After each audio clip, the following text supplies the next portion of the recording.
This episode is brought to you by the legends over at Dog and Gun Coffee, and you guys can get $10 off of your very next order when you use the code Bowhunter. That's all in caps locks, and that's Bowhunter. I've actually been a coffee fan for many years, and to be honest, I really can't kind of go past their Samba Brew. I know I say it quite a lot, but I do get coffees out and about, and when I'm in Brisbane with my wife and stuff, and we're going out for Park Place and whatever else with their kids. And to be honest, I'm quite often disappointed by the taste. When I come home, I know I've always got this strong, brilliant brew waiting for me, setting me up ready for adventure, right? Like, that's the coolest thing about it. And I am often disappointed when I'm out and about and buying a coffee. I'm like, nah, I should have just made one at home before I came out. And I think it just kind of speaks volumes for the product that these guys have designed. I mean, they've just got so many different variations of A, coffee, but also B, ways to consume it. I think that's so cool because they're kind of doing it with the hunter in mind and the adventurer in mind. And realistically, you can take the drip filter pouches and take them kind of with you wherever you want to go and have coffee on the run. I often will just pour it into like a protein shaker, the filter, and pour some water in and just shake it up and have it cold. But you can obviously rip it open and put it over the cup and have a hot water, or boil your billy and pour it straight over the top. So I just think the coffee they're making is incredible. The people behind the business are incredible. And I can't really say enough about Dog and Gun, apart from the fact that you guys need to go and get yourselves some orders with the code Bowhunter, because that supports the show, but it also supports the team over at Dog and Gun. This week's episode is brought to you also by the legends over at Cayuga Broadheads. I was actually listening to a podcast the other day, and there's this very famous scientist. His name is Dr. Peter Attia, who was involved with like the Chris Hemsworth film that he did. He's very big on science. He knows the anatomy well. And he was on the podcast with John Dudley the other day, and he was talking about how he just can't go past the Cayugas and how excited he is to have them in his lineup. Because A, of how accurate they are straight out of the packet, ready to roll pretty much with the field point accuracy that they promise. Obviously, you do need to have your bow tune for that to work well. But then B, with the fact of the killing efficiency. And he was talking about just A, the efficiency of an arrow, and obviously how well a broadhead works for killing, but also he just couldn't get his head around, or couldn't give them a big enough wrap. This is an American doctor, doesn't have any connection to the brand, and for him to be able to go through and essentially apply the science to it and have a look over their products and be like, you know what, this thing is just so good, and to be so excited and so confident in his approach to what he's going, or confident in his gear with how he's going to approach this year's American season. I think it just kind of speaks volumes. And if you would like to have that same sort of confidence in your setup, you guys can use the code BAB10, and that will get you 10% off of your next order at Cayuga Broadheads. That's BAB10, all in caps locks, and that will get you 10% off of your next order at Cayuga Broadheads. Hey there, and welcome to Becoming a Bowhunter. I'm your host, Matty, and join me and our guests as we take the quality of meat back into our own hands. Searching the wild for free-ranged animals to harvest as ethically as we can. I interview a variety of specialists from the bowhunting community to help fast-track your journey as a bowhunter. So sit back, relax, and enjoy this chinwag on one of your favorite topics in the world, bow hunting. Team, what is up? Welcome back to another episode. Today is the last of the podcast tour that I went on recently down south. I know I had originally talked about meeting up with Collie, but some personal stuff came up for him, and unfortunately we were not able to make it work out, meaning that we didn't get a podcast recorded. However, he's promised that we'll do one online at some point in time, so I need to lock him down and make sure that happens, because I know that people want to hear from him. But within saying that, this is a cool little episode. I got to share a camp with Liam Woods and his dad, Paul Woods. They also had some friends out from Broken Hill, Core and Kellan, who you're about to hear from. But in general, it was just an awesome experience. I honestly love joining every new camp that I go in and be a part of, especially when it's got some great hunters in there, people who have been incredibly successful, like Liam and his dad have been, Liam and Paul, because to be honest, it's just so cool to sit back and watch what they do and learn from them as they go about the things that they do within the bush, be that the glassing that they do, the approach that they take when they're stalking up on an animal, how they're walking around with other people within the bush. To be honest, the approach that we had for the whole day was very different to most of the hunting that I had done in general, because I'd always kind of done a lot of stuff purely by foot, but the lay of the land just meant that we weren't really necessarily doing that. And I think we talk about that quite a lot within the podcast. So there is a lot to unpack and a lot that we kind of capture, because Core and Kellan were both reasonably new to bow hunting. Corey, I believe, had been in archery for a long, long time. He was a deadly shot, and you kind of get to hear about that over the time. But just the experiences that both of those guys went through over the weekend of learning new critters, because they've kind of always had access to goats, but not necessarily access to much else. And so I think there's a lot within that. I also had an absolute cracker of a day, to be honest. And that's all about to be unpacked. So yeah, sit back, relax, and enjoy.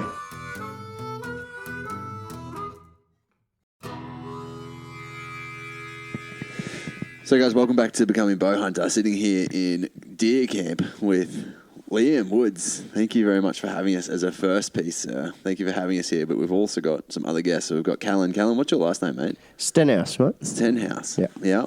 And Corey, do you have the same last name? Correct. Yeah, because obviously I knew you guys were cousins, but I wasn't sure if that was the case. So let's maybe start with the coolest little experience. We had your dad here as well, Paul Woods, with us, and it was just before he all of a sudden dipped without any of his disappeared. He's gone back home. But one of my absolute favourite parts of this journey in general, and just this trip. So this journey meaning the last week that I've been out hunting, but just this trip today, we were looking for pigs all day long. We finally found these pigs, and we're on this hillside. You, me, and your dad were each sitting there with our binos and giggling like school kids, just looking over these pigs, like, because each one of them was just getting better and better as these new boars would come out, and we're like, oh my god, look at their teeth, like look at their tusks, they're incredible.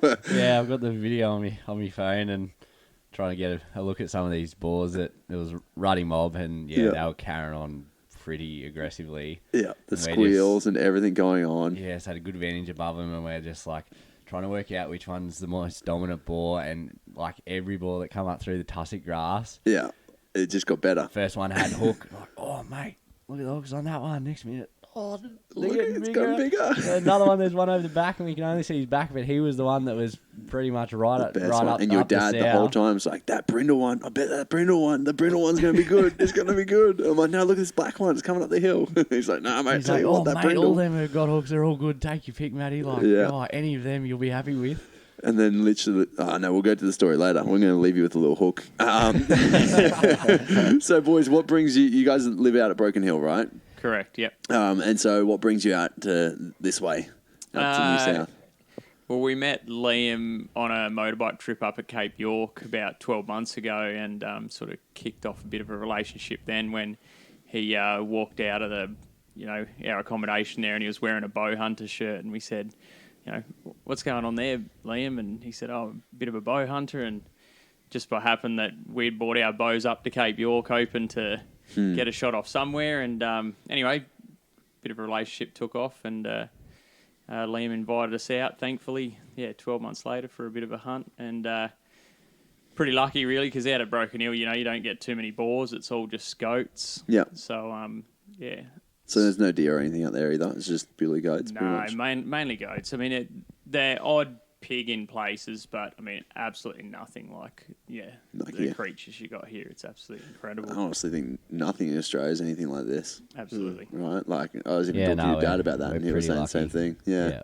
For someone who has hunted around Australia, he's like, we're pretty darn lucky. Yeah. And I'd obviously recognise that, and I've always grown up in the bow hunting world and community, and growing up with all like the big name Aussie bow hunters, and even having the opportunity to go and bow hunt Africa and chase elk in America. Well, I didn't have a tag, but I was just videoing. Because every now and again I do a videography job for some people. How I met these boys on that trip, and I've hunted a lot of places and had a lot of sort of opportunities, and I definitely recognise how lucky we are for opportunities and stuff. Gifted, it's pretty crazy. It's I don't know, and I've said it many times over, but like, I'll hunt on my block and get one opportunity for the day. You're like, okay, that was great. Like, I saw some deer. You come down here, you're like, look, there's some. Like, it's just, like even today, we had so many plans to move off of the ridge we were on. We just never got the opportunity because we had too many opportunities. Our hunting range today probably expanded all of 2 kilometres. Not even that. No, yeah. Well, you shot your 2 animals, Matty. Within 100 metres. Within 100 metres of each other. At different times of the day. Yeah.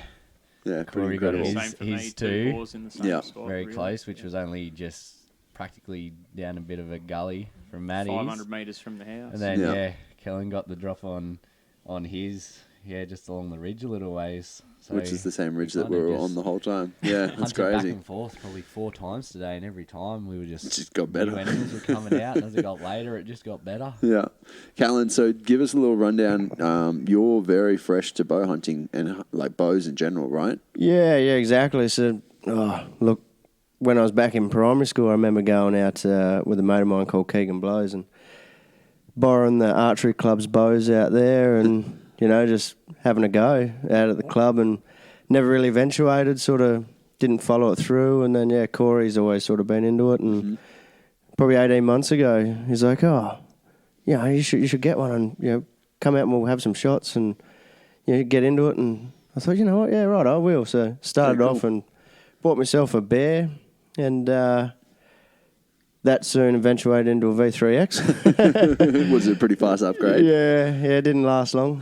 And then here we are, absolutely loving it. Yeah. How come you upgraded so quick? What was the thought process there? Look, I got the bow second hand, and the offer was just too good to pass up. It was just like, I got to get it. On the V3X, yeah, I got to get it. Yeah, on the V3X. Yeah. Yeah, and was that just on Facebook or was that through friends? Yeah, no, Facebook. I reckon, Corey, you actually sent it to me. You were like, hey, check this out. This is bloody awesome. Was it through one of the hunting, like the archery groups or something like that? Or it just just popped up on one of the archery buy swap sell sort of pages. And funnily enough, the guy that was advertising it, I'd purchased a bow off him previously. So no way. I knew it was legit and not one of the scammers. Definitely. So it really was good value. And, it was pretty much a brand new bow for 2/3 of the price. Yeah, and I think it's such a good place to be involved with if you're not already. Like, jump on, because they're groups you have to follow. Yep. So as your own Facebook profile, you jump on, you follow these groups, and then you get updates when people put their stuff up there. Yep. Yeah, exactly. Yeah, no, and there's often quite good deals, and I think there's a lot of people who buy bows every year or every other year, and then they decide that they like their old bow better, and so they sell the new bow, and you get them dirt cheap compared to what they can be. So that's pretty darn incredible. So you guys have goats out there. Have you both hunted goats previously? Yep. Yeah. And so, like, lots of or not lots of? Like, how kind of green were you to bow hunting before today? Me, I was super green. Yeah. Yeah, this is probably like third proper hunt, I guess, but it's the most serious one. Like, they're all serious, but this is the biggest. Yeah, definitely. Yeah, okay. And then Corey? For me, I sort of have always had a bow in my hand since I was about maybe 10 years old. Mm-hmm. My great uncle was president of the archery club in Broken Hill there, so I've always done a lot of target archery, always had a bow. Yeah. But it's only been the last couple of years that I don't really know what clicked, but I decided that it's time to put the rifles down because I used to do a lot of rifle hunting and pick the bow back up, and really haven't looked back. Like, I think bow hunting is just so much more rewarding than firing a bullet. Yeah. Yeah, it's incredible. And how about the switch from target to animal? Like, did you notice a lot of difference in regards to like nerves and whatever else that comes with that? Absolutely. I mean, there's some things you can't train for. You know, you can go out to an archery club and shoot in front of a couple of blokes at a 3D target or a paper target or something. But when you've got a live animal and you know you've got a job to do, I think there's a lot more thought that needs to go into it. Yeah. And you owe that animal a perfect shot placement or near perfect, and a cruelty-free death, really. And and the other reward is like your food. So you want to harvest an animal sustainably and ethically, and so all this plays on your mind when you draw that bow back. And again, I think it just adds to the reward of bow hunting. Like, it's just so much more rewarding. Definitely. And you spend a lot more of the day on foot trying to find the animal you're after. Yeah, and then you have to get so much closer as well, right, to make the process happen. A lot closer. But I mean, were you still feeding your family from the meat that you were shooting, like the animals you were shooting with rifles? Yeah, absolutely. Yep. So for many years I chased animals around with a rifle. Trying to put some good food on the plate. Yeah. Definitely. No, that's cool.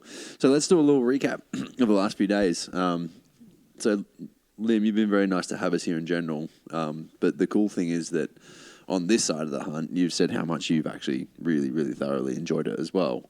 Yeah, I think I speak for me old man as well. Like, I was telling the boys this afternoon, these last 2 days, it's kind of surprised me how much enjoyment and fun I've had, and I haven't even carried my bow. And just getting like these boys their first species for pigs, and Corey getting him a deer with a bow outside of the rut in this kind of country is an incredible achievement, and be able to get him in on that, and then him pull off an incredible shot, and just the whole experience, and being able to share that with someone. Like, I do a lot of hunting by myself just out of convenience and my work roster and things like that, and obviously I still live it, breathe it, love it for that. But when you're able to share it with good people and fairly, like, I would say pretty accomplished, like, bow hunters like myself and my old man, like, being able to share that knowledge and just get you guys in and get you guys opportunities, and like Matty getting you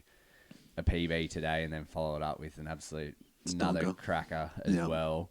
Yeah, that was just so much joy and excitement, and like whether it was me behind the bow or you guys, I think I got a little bit more satisfaction and more excitement out of being able to give you guys that opportunity that you don't always get. Whereas, I can come up here and do this practically whenever I want. Yeah. And, it just makes it that much better. And, it's just been unreal. So, I've had a absolutely incredible 2 days. Definitely. It's been so fun just to listen to you and your dad just spit off stories between each other. Like, I remember when we did this, and like this whole story comes of it and eventuates, and it's like it's just such a cool little thing to hear. You're like, that sounds so sick. When we're not 30 meters off an animal, there's just even then we've got stories for absolutely everything, weeks on end. It was cool. And I mean, I got into camp pretty late last night and just pretty much came straight into story time. It was great. I'm like, where do I start my bed? I'm ready for bed. But at the same time, it was just so good to have like constant conversation about hunting. I'm like, wow, we're in for a good day. I know it. I think the knowledge you gain too. Exactly, just from hearing being those. Around Liam and his old man Paul is just absolutely incredible. Whether you're just chatting away in here or you're out in the field. Yeah. The knowledge you can't buy that knowledge. It's absolutely incredible. It's like what I said to you guys before. Like, just I like even hunting with new people, just to say like new people, meaning people I haven't hunted with before, to say like, what's your game plan? And just to hear what your thought process is to what moves we're going to do or whatever to make it happen. Because it's like, I've got my own thought process is what I'm going to do, but I'm not going to take it for granted. If I've got someone here, I'm going to use them to, no, I am going to take them for granted. I mean, use them to that extent to be like, okay, well, this is my plan. What have they got? Just to see if it's better or worse, or like how their thought process works. I just think it's such a good way to learn so quickly as well. Yeah, and I'm really glad you guys actually have got as much out of it as you have, because, when we were driving in the first night and Corey volunteered to be a gate bitch for us because we've got a multitude of gateways to go through, that's always a pain in the arse, and Corey's like, so I've never really hunted pigs before, and we got like a Korea Adventures trip coming up really soon, and we kind of just wanted a bit of a taste of it before we get to that. And it's like, so when you see a pig, like, how do you like go about stalking in on it? And I turned to him and I'm like, oh mate, I don't know if I'm that good at explaining it, but I'm just really good at doing it. And he just looked at me and he's like, that's all right, I'll just watch you. Well, at least he got to prove he is really good at it. I mean, sometimes that's all you need, right? Like, it's the visual process of, okay, well, that made sense. Yeah. Yeah, and then once we actually got doing it and I saw like these guys and trying to get them in on it, I was able to kind of point out things. Yeah, definitely. To do with sort of movement and a lot of it with pigs and any animal really, but it's reading that animal behaviour. And because I've hunted these mountains a lot and do know what you kind of can and can't get away with on certain animals, and that being like sows compared to boars and their age and size and all that kind of stuff like goes into it. And yeah, there's times like where on the first day we sort of blew a couple opportunities on younger pigs because, yeah, they just caught a bit of movement.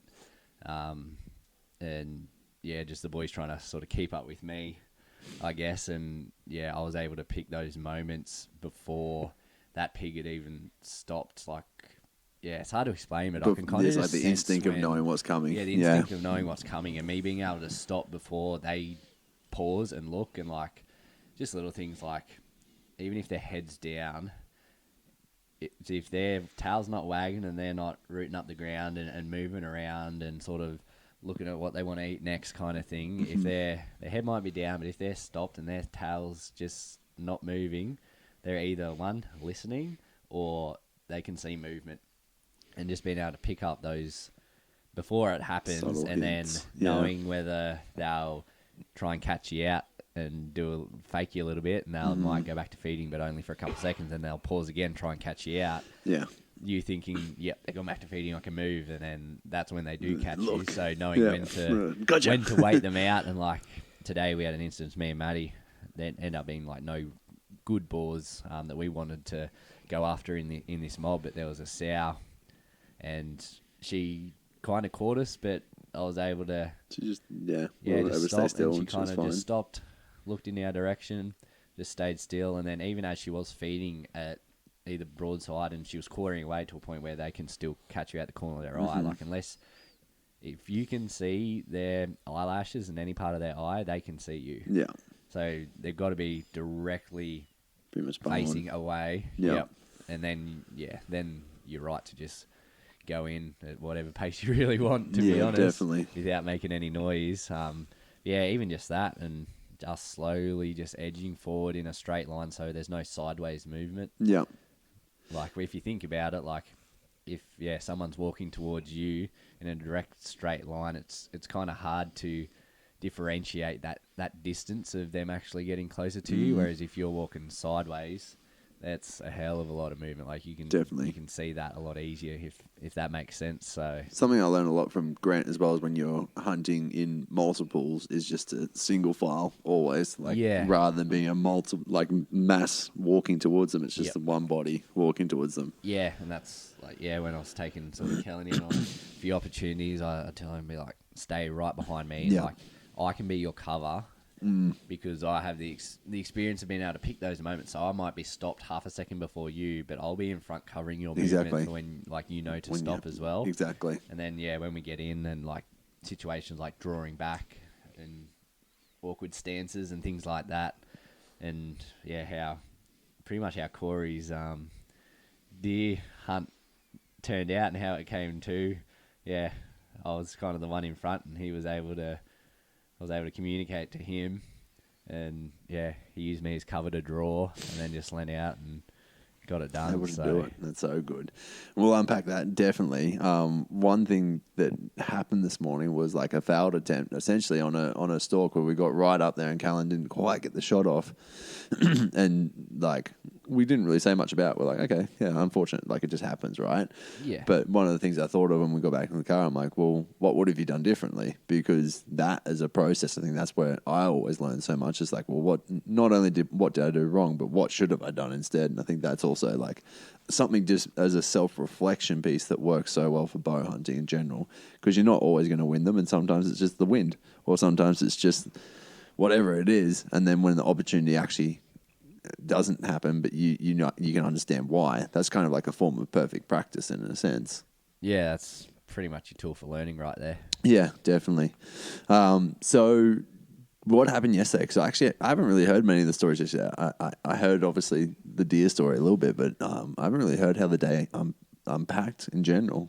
Yeah, so just in winter up here, like it was down to sub-zero temperatures, and just how it's been, at least this year I've noticed, coming up here a few times over the past few months. It's been cold enough for the pigs to be bedded at night. It's been too cold, and they've bedded up sort of to stay warm, and you still get the odd, like, big boars. They just run their own show. Like, some of them will be out, rain, hail, or shine, like, type of thing, and you get the odd pig that was out, but for the majority of them, it wasn't until the sun was up for about an hour and things started to warm up that some of them would start to come out. And then, yeah, how it's turned out sort of from midday through the afternoon, it's just been getting better Pumping. and better. Yeah. And, yeah, more animals have been coming out. So, yeah, we weren't up super early yesterday morning, and the boys were pretty keen. I was like, this is how it's been going lately, boys. So Slow down. yeah, we can get a little bit of a Colour broken hill boys chomping at the bit, ready to go. Yeah. yeah. So yeah, we just started to sort of cruise up one of the ridges up towards the top there, and we actually stopped because we spotted a couple of fallow quite a ways up in front of us, just sort of moving around the side. And Corey said to me, he's like, "Oh mate, I've had some hard times trying to chase deer with a bow in the Victorian high country. I'd love to get even just a stalk on a deer with you." And I was like, yeah, no worries, because like outside of the rut here, we still get quite a few females hanging around, and that's probably why our ruts are so action-packed and all the stags and bucks move into our place, so we're pretty lucky there. But outside of the rut, we hardly ever see red stags, and we get the occasional fallow buck hanging around sort of out of the rut, but they're not the same ones that rut here. So yeah, the stags and bucks don't really rut in the same areas that they live year round. So yeah, I said to Corey, I was like, I can pretty much guarantee we might see one, but we're outside of the rut, and apart from that, yeah, good luck. And first thing we see is some fallow, and he's like, "Oh mate, yeah, we'll go up there." And I was like, "Yeah, we'll go up there and follow around." And we start just walking around this bit of a track in this tight sort of scrubby gully, I guess, and we're going real slow, looking to where these deer were. And it turns out they must just beat us around in front of us wherever they went. But we could just hear something, and Kellan goes, "Oh, there's a pig right there," because I could hear something. Yeah. And I was like, "Oh yeah, can we shoot it?" And I was like, "Yeah, mate, go for your life." So he's there, and I just told him, I was like, "Oh, there's a fair bit of scrub. You'll just have to like," gave him the wind direction, little puff, and I set him on his way in front of me, and because I haven't hunted with me before, and I was like, "Oh, well, I'll see how he goes." And yeah, he just stalked up around, got into, how far was it? I reckon it was probably only about 15 metres when I took the shot. Yeah, it wasn't very far, and yeah, well, you can tell us about the shot. Well, the pig had a little bit of cover. He was sort of just behind a few shrubs. It was a little bit of a tight shot. He was sort of quartering away, so I tried to aim for sort of just behind a couple of ribs and drive it up him a little bit. Yeah, I was sort of looking down at Liam, trying to get a bit of confirmation to make sure I was right to take the shot. Was he comfortable? Yeah, so he gave me a thumbs up, and I sent one down into the pig, and yeah, got him. I probably clipped a lung, and he sort of seemed pretty uncomfortable, and it didn't go too far, and then he caught up with Kellan, who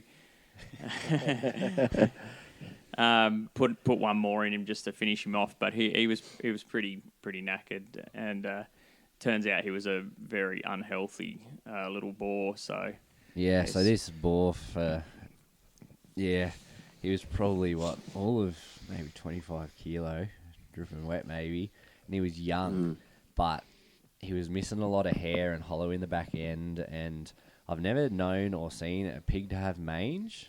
I've seen a lot of foxes and wombats around this area have mange in the past, and it honestly looked like this pig had mange or something like it. Like down near his hips was all missing a lot of hair, missing hair, and sort of had scabs and stuff. And I think that him being so unhealthy, like Corey did make a good shot, and the pig after the shot kind of sort of came downhill, sort of trotting unknowingly, just trotting straight down towards us and come past me at all of a metre or two. Past me on the track, and I seen the entry, and there was good blood coming out, and I was like, "Yep, he smoked him." And we just watched him sort of go past us and a little bit, and I was like, "Oh, Corey, try and find Yarrow, mate.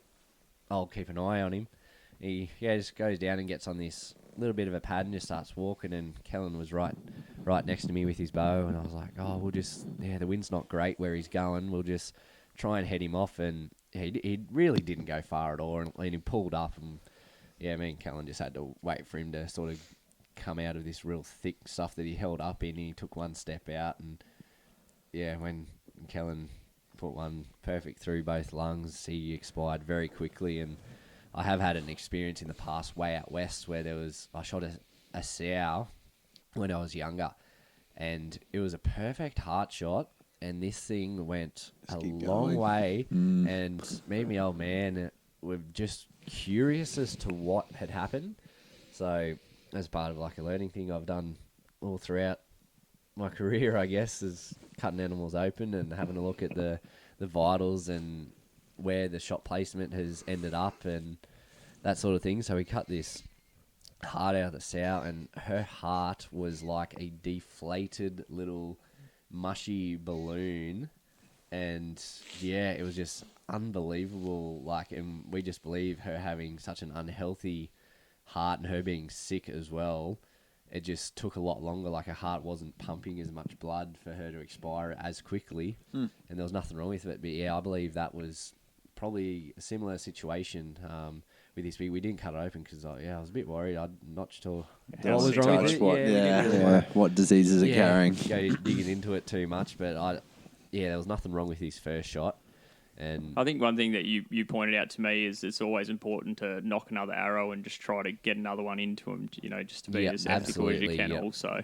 Dead is good, but dead is better. Exactly, that's right. Yeah, I just, out of instinct nowadays, as soon as that first shot goes off, I just automatically, my hand grabs another arrow and knocks it while I'm watching the animal or whatever. And then, if you get that opportunity to get a second shot, go for it. Absolutely go for it. Because, sometimes freakish things happen that you can't explain, and a first shot might be what everyone knows to be a good shot, but, something out of the ordinary happens, and, if you give it that opportunity to get away from you, you might never see it again type of thing. So, you owe that to the animal as well. So definitely, 100% agree.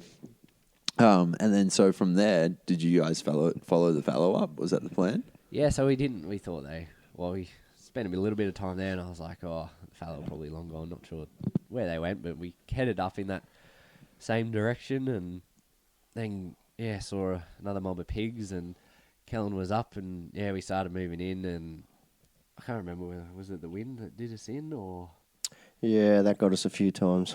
Swirling around. A lot of times. Basically we kept sort of hunting forward, and I just, way out in front of us, I saw this little bit of movement, and I was like, there's a fallow. Threw the binos up, and the little fallow spiker by itself, and I said, yep, boys, who wants to shoot him? I'll try and, here you go, getting a go at a deer, and you boys kind of... Yeah, Corey looked at me, he's like, go on, go get it. I said, mate, you owe yourself one. the Vic Eye country hasn't been nice, so go get it. Kellan was great giving Corey his opportunity at redemption, and Kellan sort of stayed back at this point that we spotted him, and I was like, mate, you stay here, keep an eye on him for us, because we kind of need to loop around the side and get him behind cover so that we can close the distance. And yeah, he'll be out of sight of us. So yeah, we just started stalking forward slowly, and yeah, it got to a point where I thought he should have been right in front of us, and looked back at Kellan through the binos, and he looks at me, and I sort of put my hands up like, where'd he go? And then Kellan just turns around and does the same thing to me, and I'm like, oh, mate, you had one job. How to get away from it? I took my eyes off the binos for not even a second to look up to see your position. I look back, I'm like, uh-oh, where is it? Yeah, just disappeared. And I said to Corey, I was like, oh, mate, he hasn't gone down to the right, because we could see there. I was like, he has to be just in through here somewhere. So, yeah, we just kept stalking forward very slowly, and I was pretty much had the binos up the entire time, just slowly stalking forward. And then at one point, I got in front of Corey a little bit, and yeah, I just saw the back end of him sort of disappearing over this little bit of a rise, like on this pad or game trail. And he looked like he had a bit of a walk up. So I kind of ran forward, and Corey's like, oh shit, I need to keep up here. He comes in behind me, and I just get to that exact point where I last saw him. And at this point, I had a rangefinder in my right hand and my binos in my left hand in front of me, ready to sort of, help Corey out with a distance if need be and that sort of thing. And that same moment, next minute, my phone just starts going, doot, doot. My old man's trying to call me. I'm like, oh no, not right now. So I quickly grabbed my phone out. So now in my left hand, I have binos and a rangefinder. And then in my right hand, I'm declining a call. And yeah, about half a second later, I take one more step forward and just pause in a very awkward position, and this little spiky had gone about another 25 metres and bedded under this tree facing back at us, and I saw him the moment he saw me, and I stopped just as he looked, and then Corey's behind me unbeknownst to like what is going on, and then just because I had my phone in my right hand, I just opened it up, went into notes without having to move, and typed. It's probably the trickiest bit of hunting I've ever had. Where a text message is involved in halfway through the hunt. I just typed out on my phone. I think, we took a photo. I think I've still got it in my phone, but it was something like, he's bedded looking at me. 25 metres. 25 metres. And I kind of just turned my screen so he could see it. And he just whispered in my ear, yep. Leaned over my shoulder, yep, I can see him. And then, he was onto us, and I was like, there was a bit of sort of really light tussock grass, the tops of the light tussock grass, I guess, sort of covering him in that bed position. And I just said to Corey, I was like, since you're behind me, use me as cover, so obviously draw towards the side of me, just in case. Yeah, don't shoot me. Yeah, a trigger goes off or something. Obviously, safety first.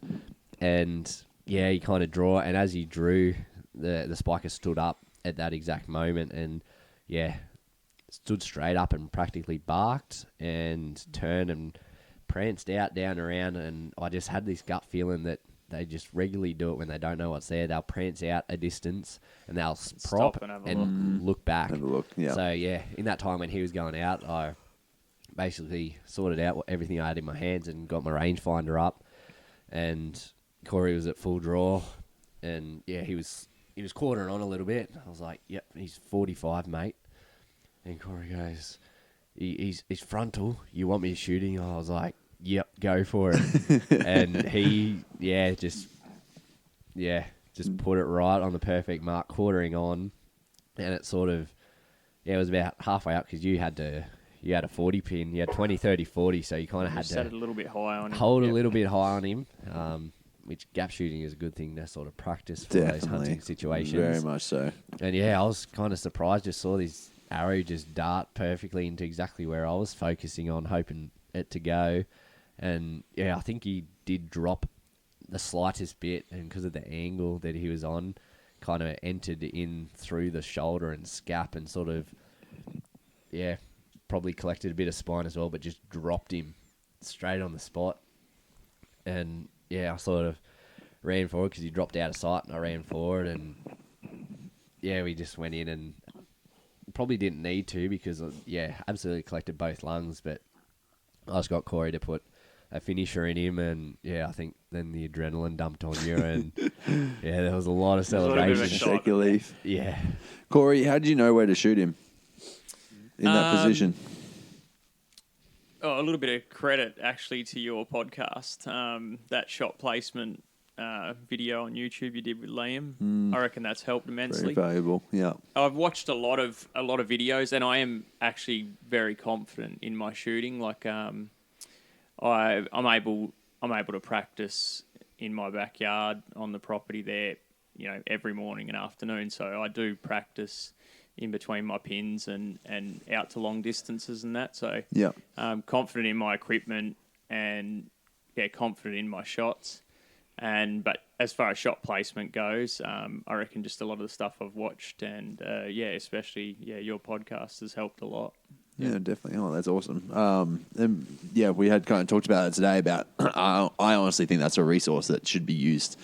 I think that probably will be used for years to come, right? Like for new bow hunters. But I think just having that confidence in knowing where to shoot, but also B, the fact that you've done the long bombs in general, like you knew what a shot was going to be like. It was easy for you because you practiced them.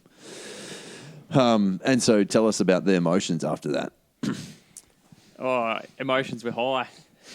I was celebrating quite hard because I'd been down to the Victorian high country and I've sort of spooked fallow all over the bloody forest throughout there.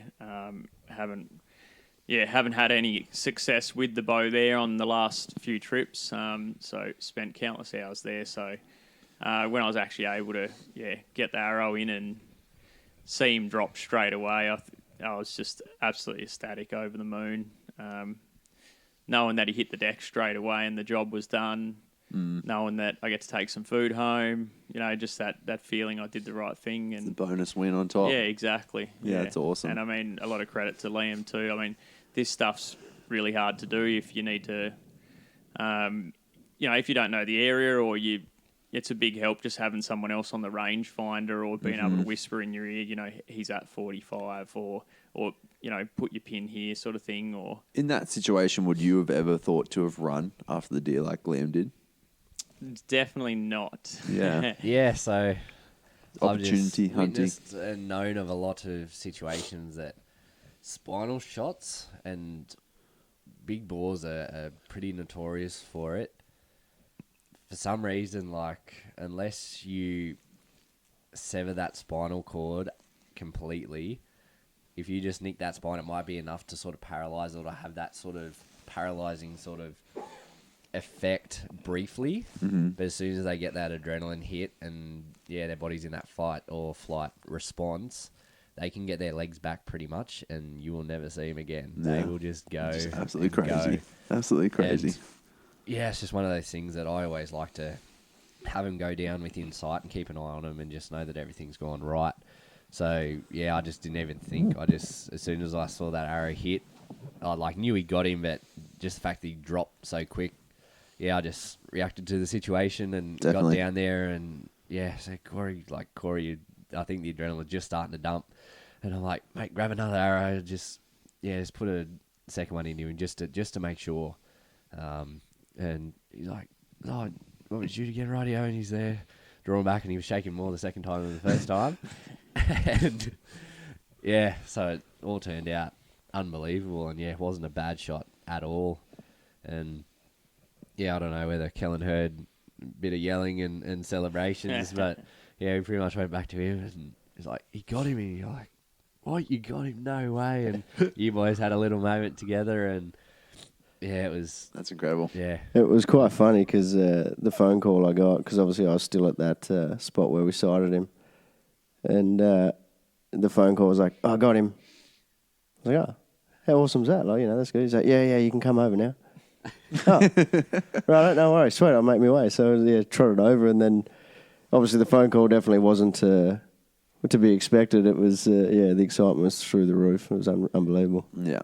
Yeah, that was, really cool. And got a few photos and, went and got some game bags, and actually was the first animal that new dog and gun knife with the Magna Cut steel that Sean from Dog and Gun was so kind enough to send me, and he said, "Oh mate, you're always out there on it, like need some field testing and stuff. You're the man for it." So I used that knife and we butchered, got all the meat out, took the back leg, like skinned it, took the back legs, went for the gutless method, took the back legs, back straps, tenderloins.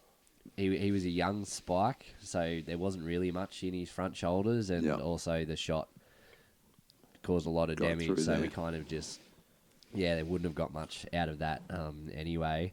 But yeah, we did all that, and that knife was still shaving the hair off the back of my hand.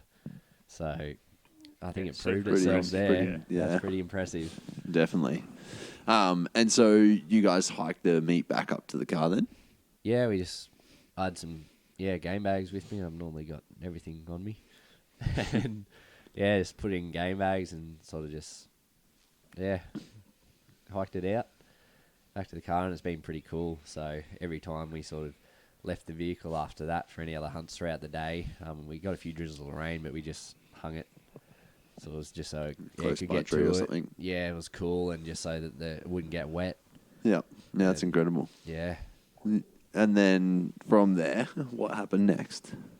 We went over it was up to Kellan's turn. Yeah, so Kellan was up, went over a different part of the place and went for a bit of a hike and saw a pretty good boar actually. Right, we were going down to check one of my many cameras, and all of a sudden I'm like looking at where the camera is on the tree, making sure it's still there, type of thing. And he's been like, "Oh, there's a boar," and this boar just walked up out of this gully at the exact same moment, exactly where we were. And I just gave one puff of the wind, and it was just straight at our back. And I was like, one moment that this good boar comes out, and this wind is not ideal at all. And we kind of just watched him for a bit, and he sort of cut our wind, and what we expected. And about at that time, the old man eventually got up here and caught up with him, and he sort of took over guiding Kellan in for that afternoon, and got in on a pretty good spotted boar. He had a bit of hook, and very unlucky that one moment right as Kellan was about to draw back, and he was, how far was he from you? Oh, would have been under 15, I reckon, easily. Yeah, pretty close, and they got him, so I was in a good position, about to draw back, and the wind just did a switch and sucked back to him, and he put his head up and took off. Gone. Yep. It's the last thing you want to feel, right? That little switch of wind on the back of your neck, right as you're drawing, or just any time when you're stalking. You can tell me all about it this weekend. I know you've been I've had my fair share. Unfortunate with it, yeah.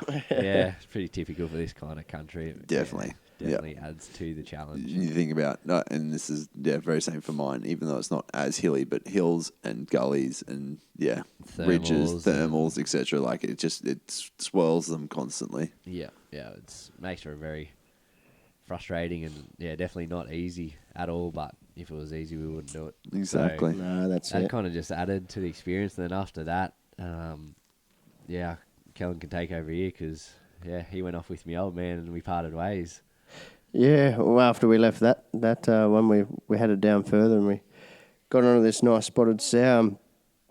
Sun was going down. It was starting to get really late, and it was just perfect broadside and just nailed it. Just absolutely beautiful shot. Just dropped it. And, anyway, we could hear some boars. And your old man was like, "Come on, let's go, quick." So we got on the move and headed around, and we put a bit of a stalk on them, and we spotted them, but they just got away. And again, just the wind. It was just every time you puffed, it was just like, "Jeez, have a look at this! Like, you got to be kidding me!" Again, just swirling every which direction. Yeah. You think you're right, and then you take a couple more steps and you stop, and you're like, give it another puff, and it was just like straight on our back again. It's like, oh, come on. It honestly feels like you can't catch a break some days, right? Yeah. Or a weekend, in your case. Yeah, exactly.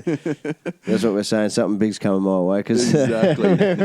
Your best luck we've is lost yet some to come. opportunities because of that. Yeah. I think a bit of credit actually to Kellan, because a few of the times he's been drawn back on a pig, he's done the right thing and, drawn back down and not let the shot go. Definitely. Yeah.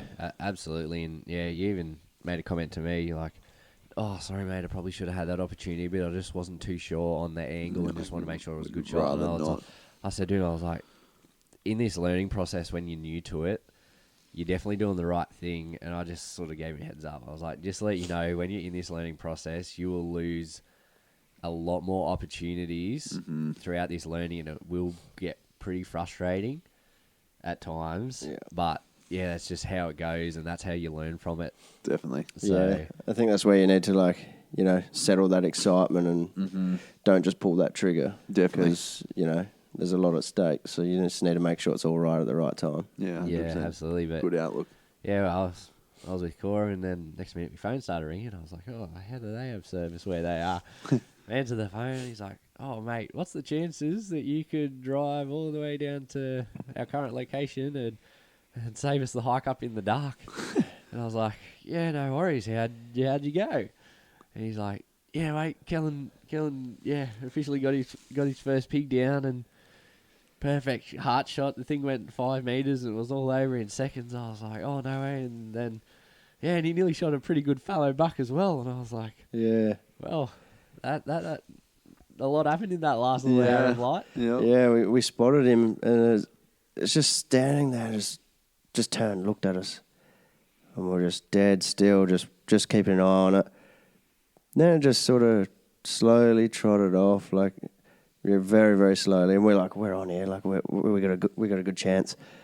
And then bang, this pig come roaring down the hill straight in front of this deer and just spooked it and gone. We looked at each other again and was like, oh God, like really? Another one of those situations that just comes out of the blue and it's like, Definitely. wow. And it's funny how much animals dictate what animals do, right? Yeah. Yeah, all different species, they all read each other's sort of body language and just have an unspoken language between them when, things aren't right, and they all, feed off that. Yeah, like you see kangaroos take off up a hill and everyone goes. Or Yeah, that's what you don't want. When you see a wave of kangaroos, it's like, well, there Yep, goes there everything goes, that yeah. was in front. You can see that energy just carries, can't you? definitely. And so that was then the end of day one, essentially. Yeah, that was the end of day one. They both had their first pig, and Corey managed to get his first deer with the bow. So Pretty incredible. Yeah, I was actually so stoked when you guys said, "Oh, we'll probably hop up around 6:30." I was like, "What?" I'm like, "Sleep in? How good is that?" Because I've honestly had a monster week, and I was just happy for a sleep in. Because the usual wake up time for me is like between 4 and 5, so that's a great sleep in. And so when we got out, I was like, "Well, this is interesting," because all week I've been hopping up before the sun, getting out before the sun, and then hunting from that situation. I was like, "Yeah, well, I got to trust you. You know the block, obviously." And so this morning we split ways, where Corey went with Paul, and then Kellan and I went with Liam up the back, and we were driving up the back, and then we're going to eventually meet up with the ways we were kind of coming around to each other, hunting around to each other. And we drove all of 200 meters up the road, right? Like, yeah, we didn't get too up your far dirt at track, all, and you're like, "Oh, there's a pig." I'm like, "Oh, there is a pig." Yep. Like, yeah, it's young boar. Yeah. Get Kellan his first boar. So, yep, out we hopped, and Kellan grabbed his bow, and lost sight of the boar in all that, but had On a the fair way, I idea. spotted the other one that was up just above him. Yeah, yep. End up sort of Which is- stalking our way up, and Matty got eyes on him, and he's like, yep, yeah, he's just over there, and there's a spotted one above him. Yeah. And we crossed over the gully, and the wind was, all good at this time. It was still cold and early, and the sun hadn't quite risen up over yet, so everything was drifting down in our favour. And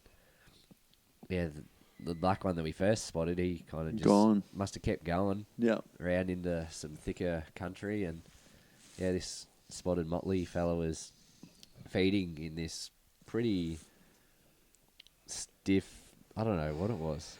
Yeah. Man, The bottom of a gum tree, and I don't know what the little bushes were. Yeah, those but little bushes, but you wouldn't really want to put an arrow through it. No. Nearly guaranteed a deflection in that. And like sticks of some sort. yeah, and he wasn't overly big, but he was a decent size. And Kellan kind of got next to me, and then I just felt a little bit of cold breeze on the back of my neck, and I gave a little puff, and sure enough, this wind was slowly drifting up.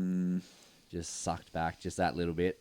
And I kind of said to Kellan, I was like, "Oh, just stepping forward, try and get a shot over that stuff, and yeah, he sort of stepped forward, and I knew it was just a bit of a rush situation, race against the wind type of thing. And yeah, I don't know whether the ball just caught a little bit of movement or it was the wind got to him, but he just stopped and paused and then took off. So I think it was movement in the end because we obviously were trying to rush the process. Yeah. And he was kind of just there. He was aware. He actually saw either us or the boar walking down the valley because I yelled out to you at one point and I was like, stop. And then you guys kept walking. I'm like, oh, well, we're good. Because the other two, I think by that stage, the boar had come into sight. So I was like, oh, we'll work it out. And then we got up to the very top of the hill and we found another mob of pigs and actually some young goats. And so we're like, okay, well, we'll just duck around the goats. We'll park up here. We'll duck around the goats and we'll go get Kellan a pig. Yeah, so we did that and Kellan grabbed his bow and we're stalking around and yeah, when we were getting out, I kind of looked over all the goats that I could see, and I was like, "Yeah, they all look young." And as we were driving up, I think I was like to Matty, I was like, "Oh, yeah." You asked me like, what's your best billy?" Well, you just said what would be an ideal day today, and I said, "I don't know. I guess maybe a goat or a fox, yeah, I was like, or do you want to maybe shoot a fellow buck. Like, what do you want to go after?" And I was like, "Oh, have you ever shot any like bighorn goats?" And he's like, "Oh, mainly just shot meat goats and stuff." And he kind of held his hands apart.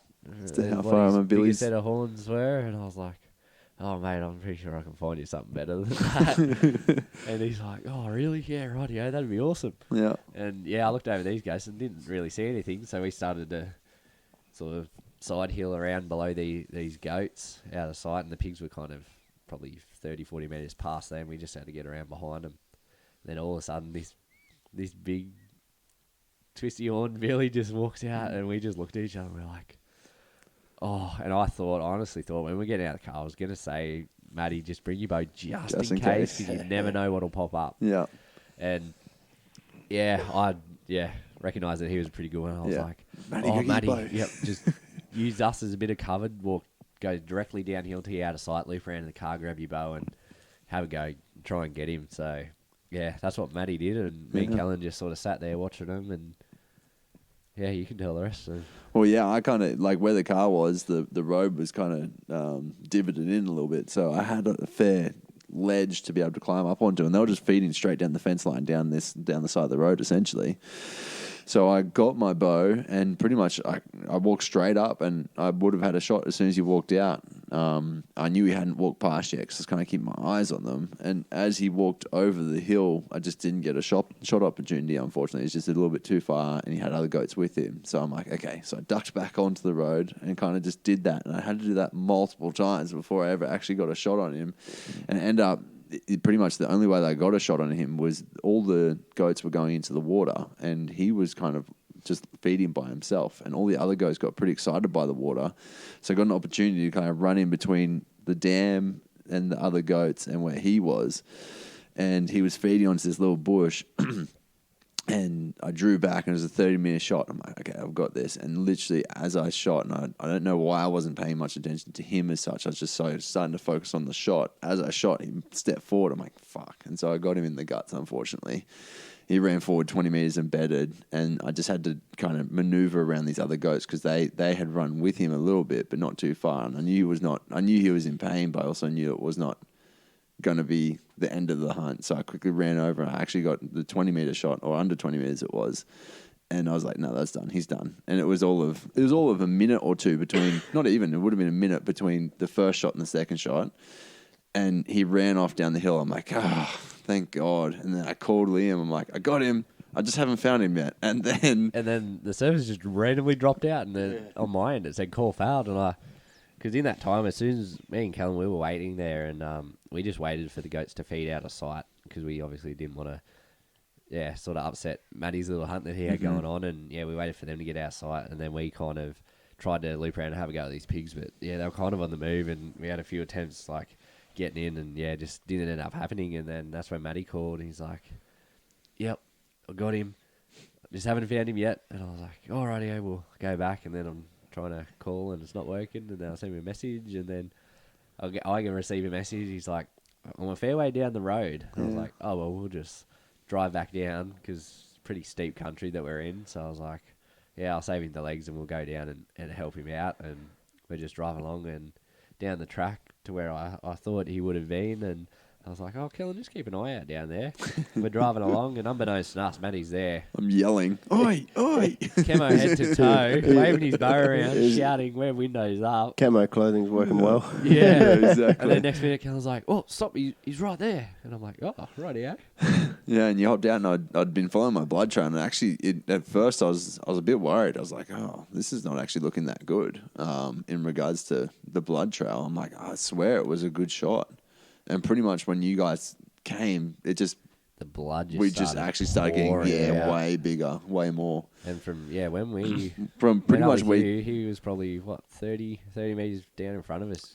He would have been 50, I'd say at least. He was, maybe. And he was behind a log, hence why I hadn't actually seen him. seen him, but he was well and truly done and dusted. Yeah, it was funny though because you just start to doubt yourself, right? In those situations where he ran, and it was because it was downhill. You were saying to me like they just run more and more when they're going downhill, but he would have run 400 meters from the shot. And I'm like, a long way. Yeah, I started getting very worried. I was like, oh no, I've come out here, Liam's inviting me out, and I'm just injuring animals. What is this? I was so dirty on myself. And then when he was all piled up, I was like, oh, it's all good. You can breathe again. Yeah, so it's pretty steep country in certain parts, and even when we were following, I said to Matty, I was like, oh.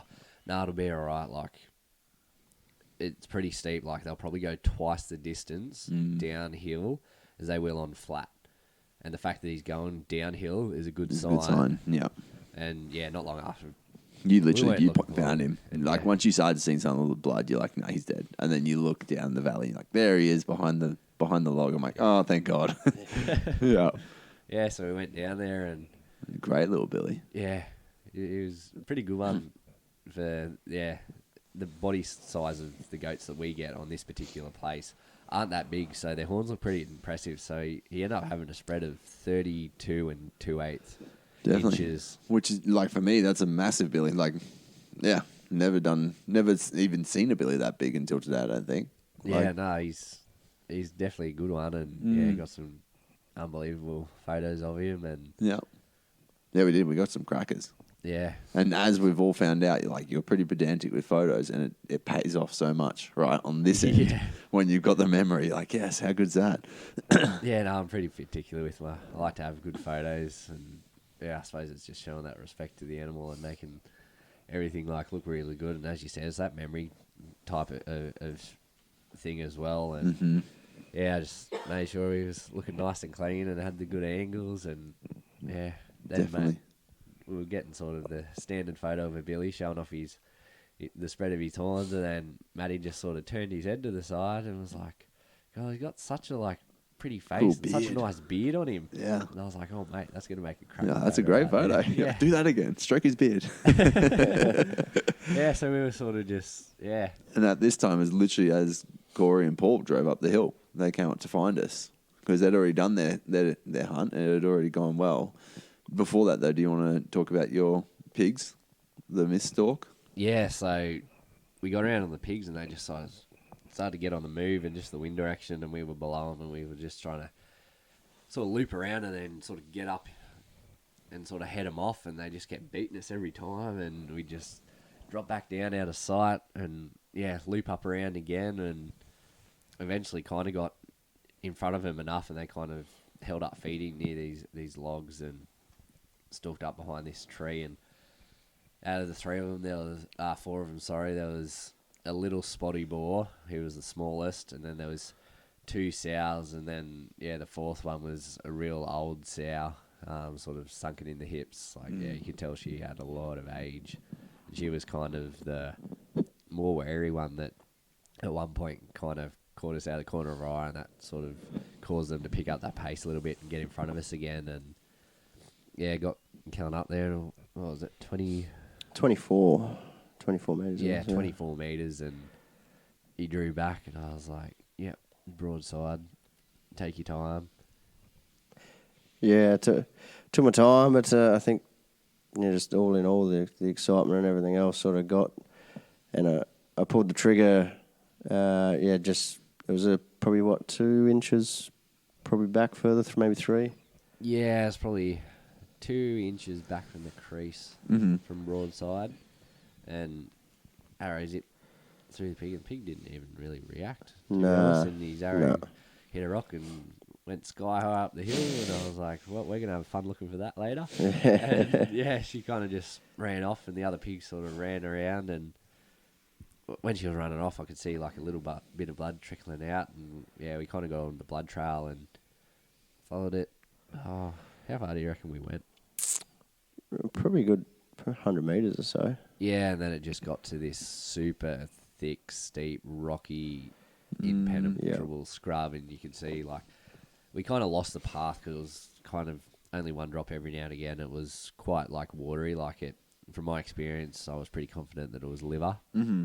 And yeah, she was just going down, and I knew, yeah, that could have been a very long day if we continued trying to find. And I think Matty called me just prior to that, and yeah, kind of wanted to get back and help Matty as well. Yeah. So we had 2 situations going on at once. So I just said to Kellan, I was like, "Oh mate, yeah, it's going to be a tough one. Like in this country, sometimes, yeah, if animals go so that little bit further, it can be very hard to find, even just work out which direction they went for one, but yeah, find them again." Yeah.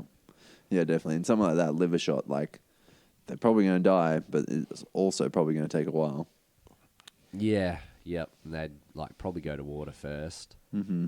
And yeah, she'd probably just bed down. Yeah, it was unfortunate. I knew when the arrow was midair, it was just one of them shots. Shot, yeah, right? I knew straight away. I was like, oh, no. Yeah. I just knew it wasn't that right spot. And yeah. At the same time, Corey, you were also going through a lot of things. Yeah, we were. So I left off from the shack with Paul, and we got on foot straight away and headed probably, it was only about 400 or 500 metres away. And mind you, Paul is an absolute weapon. He is an athlete and a half. It's hard keeping up with him in the bush. Kellan found that out also. Big time. But yeah, an excellent hunter. So he spotted a nice little boar, suggested I take a shot at it, and I think we started a stalk sort of just behind a tree, and we got into I reckon he was about 21, slightly uphill, perfect broadside shot, and I slipped one through him, and he probably went 40 metres, and yeah, he hit the deck hard. So we pulled up, got some photos of him. Again, I had the adrenaline going, just the excitement. I'm, glad it all went well, and I reckon within about 30 seconds of leaving that location, Paul spotted a really nice boar. So he's around the 80 kilo mark. Some good little hooks on him, and yeah, he was super excited. You sort of got to You get so excited by it's an experience just seeing that, right? But absolutely so excited by good critters and so excited by bow hunting. You can just see he's so passionate about it. Yeah, Paul's a real positive energy to be around. He's fantastic, and I mean, again, learning, like just hanging out with him and hunting with him, you just learn so much. So we started the stalking on this much bigger boar. And you could tell he was much more switched on, just sort of, he could tell something was up. He had a sow with him. So the wind was playing a few games also. So he suggested, would I be confident in taking a shot? We're about 30 metres away. It was a bit of a tricky shot.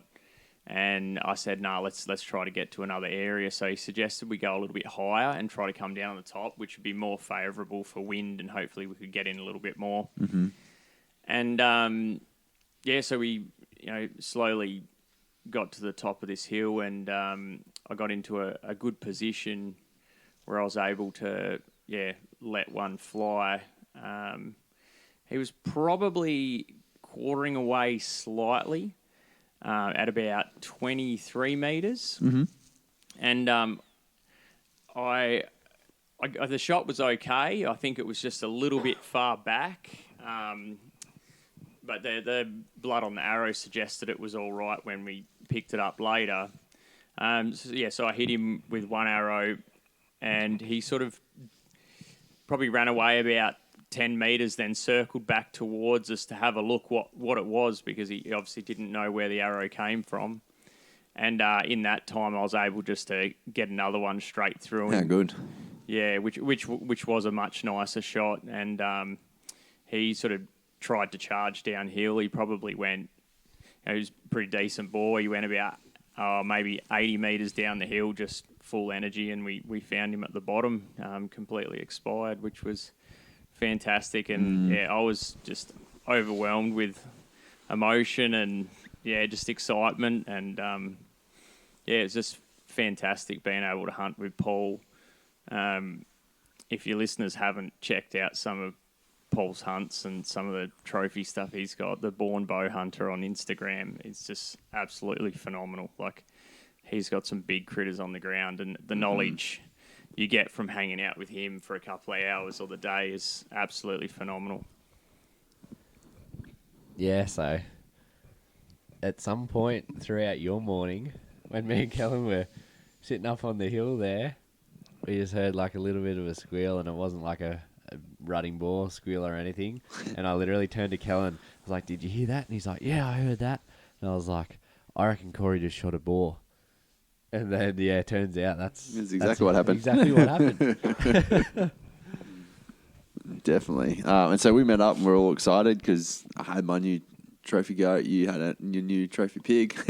We were just talking about the mornings and the events, and then we were like, all right, well, we now need to go get Kellan a boar.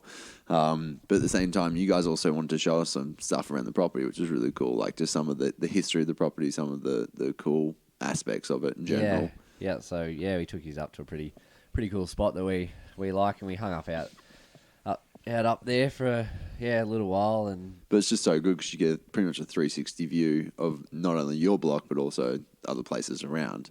Yeah, you can see the landscape pretty well, and we're having a grand old time up there, sort of comparing binoculars and talking about some gear, and then actually just doing a lot of glassing as well, right? Yeah, like just looking at all the animals and seeing where everything was around the block. How many pigs we could find, and who could find the most pigs, and so we spent a little bit of time sort of just hanging out up there, and we spotted a few mobs that were holding from a distance what looked like some pretty good boars. So we made our way back down and sort of made a game plan to have a go at some of these boars. And get Kellan in on one. So were we going to go down the hill from there? Like, was that? Oh no, we were going to start. That's right. We're going to start to go along the ridge, and then that's right. Plans kind of changed because where we saw all the animals was actually back the direction we'd just come from, and so we headed sort of back, and Kellan and my old man went down and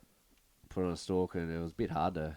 Well, we were a bit unsure exactly where we'd spotted them from this point as to what clearing they were actually in, because you can sort of move around, and there's so many hidden areas in this type of country and so much country in between that you can't see. So definitely, we were up so high when we were glassing them, and we're like, okay, well, they're roughly in this area, we know, but then when you get down to those open areas, they don't look the same. They don't look like and the wind's always doing something different. Yeah. So it's just trying to get all that to work out, and myself, Matty, and Corey, we sort of stayed up high because the wind was good where we were up high, and we sort of looped out a lot further so that we knew we'd got around, and the wind was pretty good for our direction, and we just started slowly making our way down through some pretty steep, scrubby country that was pretty hard. You had to sort of watch your footing and stuff like that, and we sort of made it through, and at one point we heard like a boulder, a rock or something, and man was like, oh, was that something running off? And I was like, oh, it could be a pig just turning over a boulder, just digging. Which to me, that was pretty crazy, like, and not something that I knew they did in some of the big holes that you guys have all over the place is purely from the pigs. And your dad said to me, that's only a boar. Like, a boar is the only one that will dig that deep and do that much. Yeah, one big boar can turn over a lot of country and do a lot of sort of damage to the environment, I guess, in one little area. And then you were saying you guys are constantly having to move boulders and rocks off of your actual, like, your roads. Yeah, our tracks, and especially like now being winter and hasn't been much rain for a while. All the feeds kind of died off a little bit, so all the pigs are kind of forced to turn over rocks and search for sort of grubs and insects and stuff like that. And yeah, it's nothing. Even a smaller pig, like, they got such a hard skull and hard snout. Like, when you touch a snout, it's kind of like, it is a little bit squishy, I guess, but yeah, they use it to turn over some unbelievable sized boulders that we struggle to roll off our track. And being pretty steep country, like, all they have to do is be uphill, digging around, and rocks will start rolling downhill. And yeah, it's essentially what we thought that noise was going to be. Country. Yeah. And then we just kind of kept walking through, and then we saw a rock wallaby. I'm like, oh, cool, it was just a rock wallaby. And then we took all of probably 3 more steps. And yeah, just up to our right, only a handful of meters from us, this boar busts out, and yeah, we just could not see him, didn't hear him, and yeah, it's one of those situations where I'm guessing he obviously probably would have seen us and definitely lived around probably behind watching us or something. Yeah, and the tussock grass was so high we couldn't really see him, but he looked like a fair lump of a hog, and when he ran, his big shaggy tail was sort of flicking up and down in the air, and he had a bit of a razorback on him, so I was like, oh. Bit half decent. Yeah, he was a decent one. So the razorback, that only happens on the older boars? No, I've seen it on younger boars. Yeah, I don't. Some have it, some don't. Yeah. Some really good boars, like, just being able to pick them at a distance, have pretty distinct characteristics with their body. So they kind of sort of have a bit bigger, boxier head.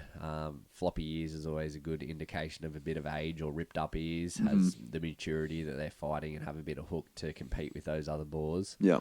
And then, yeah, if they got mud caked on their shoulders, that also means they got pretty decent fighting pads and have, that size and age, and they have sort of a distinct high set of shoulders on them, and then it sort of dips down, and their back end's normally a bit smaller. A bit hollow. Yeah, with a big shaggy tail. Mm-hmm. Yeah, you can you're in for a good run. Good boar from a distance, even if you can't see his hooks or anything like that, so... Definitely. And so we had that attempt, and we came over to you guys, Kellan. So what had gone on for you guys? Yeah, we left that road there and we started trekking down. And be honest with you, Paul knew exactly where he was going. I was looking around, it all looked the same to me. But we're heading down, and we spotted them, and we were going really well. We got probably we're sitting behind this shrub, probably well under 15 meters close. And one more step, and we were all in the clear for a good shot. And he just looked at me, and he's just like, he just knew straight away. That wind was on our back, and he puffed. God. Yeah, he puffed, and it just went. By the time it puffed, I reckon it would have hit the pigs. Like, it was just like instant. Yeah. Just, it went dead still, and then it just went straight down, and they were gone. We put in all that hard work coming down there, and we were going so well. Yeah. And then he just looked at me like, knew straight away. Here we go. And that was a very interesting point, because I'd never heard this before, but Paul kind of sat down and used his little teaching method for us all. And he was like, mate, in that situation, if you've got a whole heap of boars around you, it's like a one-off opportunity, and you've got a pig that's about to walk into your wind. He's like, I would much rather pick up a rock and peg it at the pig to kind of spook it and get it away from hitting my wind, because when you get winded, they run off incredibly fast, which is what you saw, right? They just took off, and there's no stopping them whatsoever. Versus if they just get spooked by something like a rock falling or a stick falling or something like that might be a bit more natural for their habitat, then they're probably not going to go as far. It's just stopping them from going into the wind. Yeah, I actually witnessed that later this afternoon when you, Liam, actually just threw a couple of sticks in the direction. Yeah, this little pig in the situation that we ended up in, he was coming up around behind us in completely the wrong direction, and I think it was a sow, and 9 times out of 10, especially when you're in a mob of rutting boars, they kind of doing all their own thing, and they kind of rely on the sows to pick up danger, and if that sow makes that pretty distinct sort of get out of here, that grunt that they kind of do, that warning call, and all the other pigs just know that something's not right. We got to bunch get out up of or here. Run away. Yeah, so she was doing that, and I sort of crouched down our sight, and I'm scavenging around for like a bit of rocks or a bit of dry cow shit or anything that had a bit of weight that would make the distance. Yeah. Picked up a little stick and kind of sort of tossed it towards it, and it kind of just landed right in the air, and it just paused. And I was trying to find something else because, the first one actually, I don't think it even cared. It like stopped for half a second, then kept feeding. Like, oh yeah, that stick just fell out of the tree. Yeah, it was like it didn't even. It And was I just like, oh no, that. Oh. That wasn't the outcome I wanted. yeah. But I think that proved that like it was more of a natural thing for the pig. Definitely. Too. Yeah, absolutely. So then I found a few little rocks around my feet, dug out of the dirt, and I just tossed one after the other, and one of them actually hit it on the back, and then it kind of just turned and was like, oh, what the hell's going on here? And kind of just trotted back down the direction of the mob, and I was like, yep, that ended up working out how we wanted. Yeah. That's hilarious. And then from there, we got back up and we hopped in the cars and we were going to drive along the ridge because we'd seen more pigs further along the ridge, and we drove all of, I don't know, 20 metres? Yeah, 30 20 metres, and Matty looked ahead and he's like, oh, There's a pig. there's a pig. It's on the track right in front of us. So I turned off and I was like, yep, he's more. Kellan, grab your bow. This one's yours, mate. And We'll just check what the wind's doing first. yeah, one of those situations, and the old man got Kellan and kind of stalked forward. There was a log in a pretty hefty shrub in a pretty good spot to close the distance. Yeah, massively. And so how far did you get?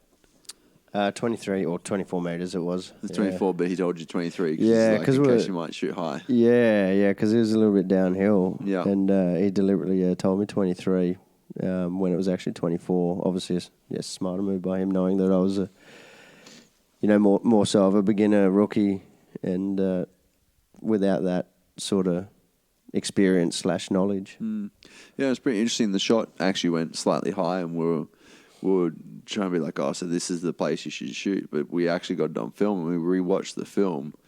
And this pig, 24 metres unaware, still ducked the string like crazy. Like, he dropped hard on this. Yeah, so Kellan shot just locked it up through the scaps and just, locked it up and just dropped it on the spot. And, so I snuck around the front of the vehicles and had a pretty clear view. And there was a bit of a rise in between us, so I'm there on 6x zoom on my iPhone with my arms above my head as high as I can reach just to get the height to, just be able to see the pig and film it. And, we saw Kellan draw back, and we were all standing there watching it in anticipation. Waiting for the wind to change.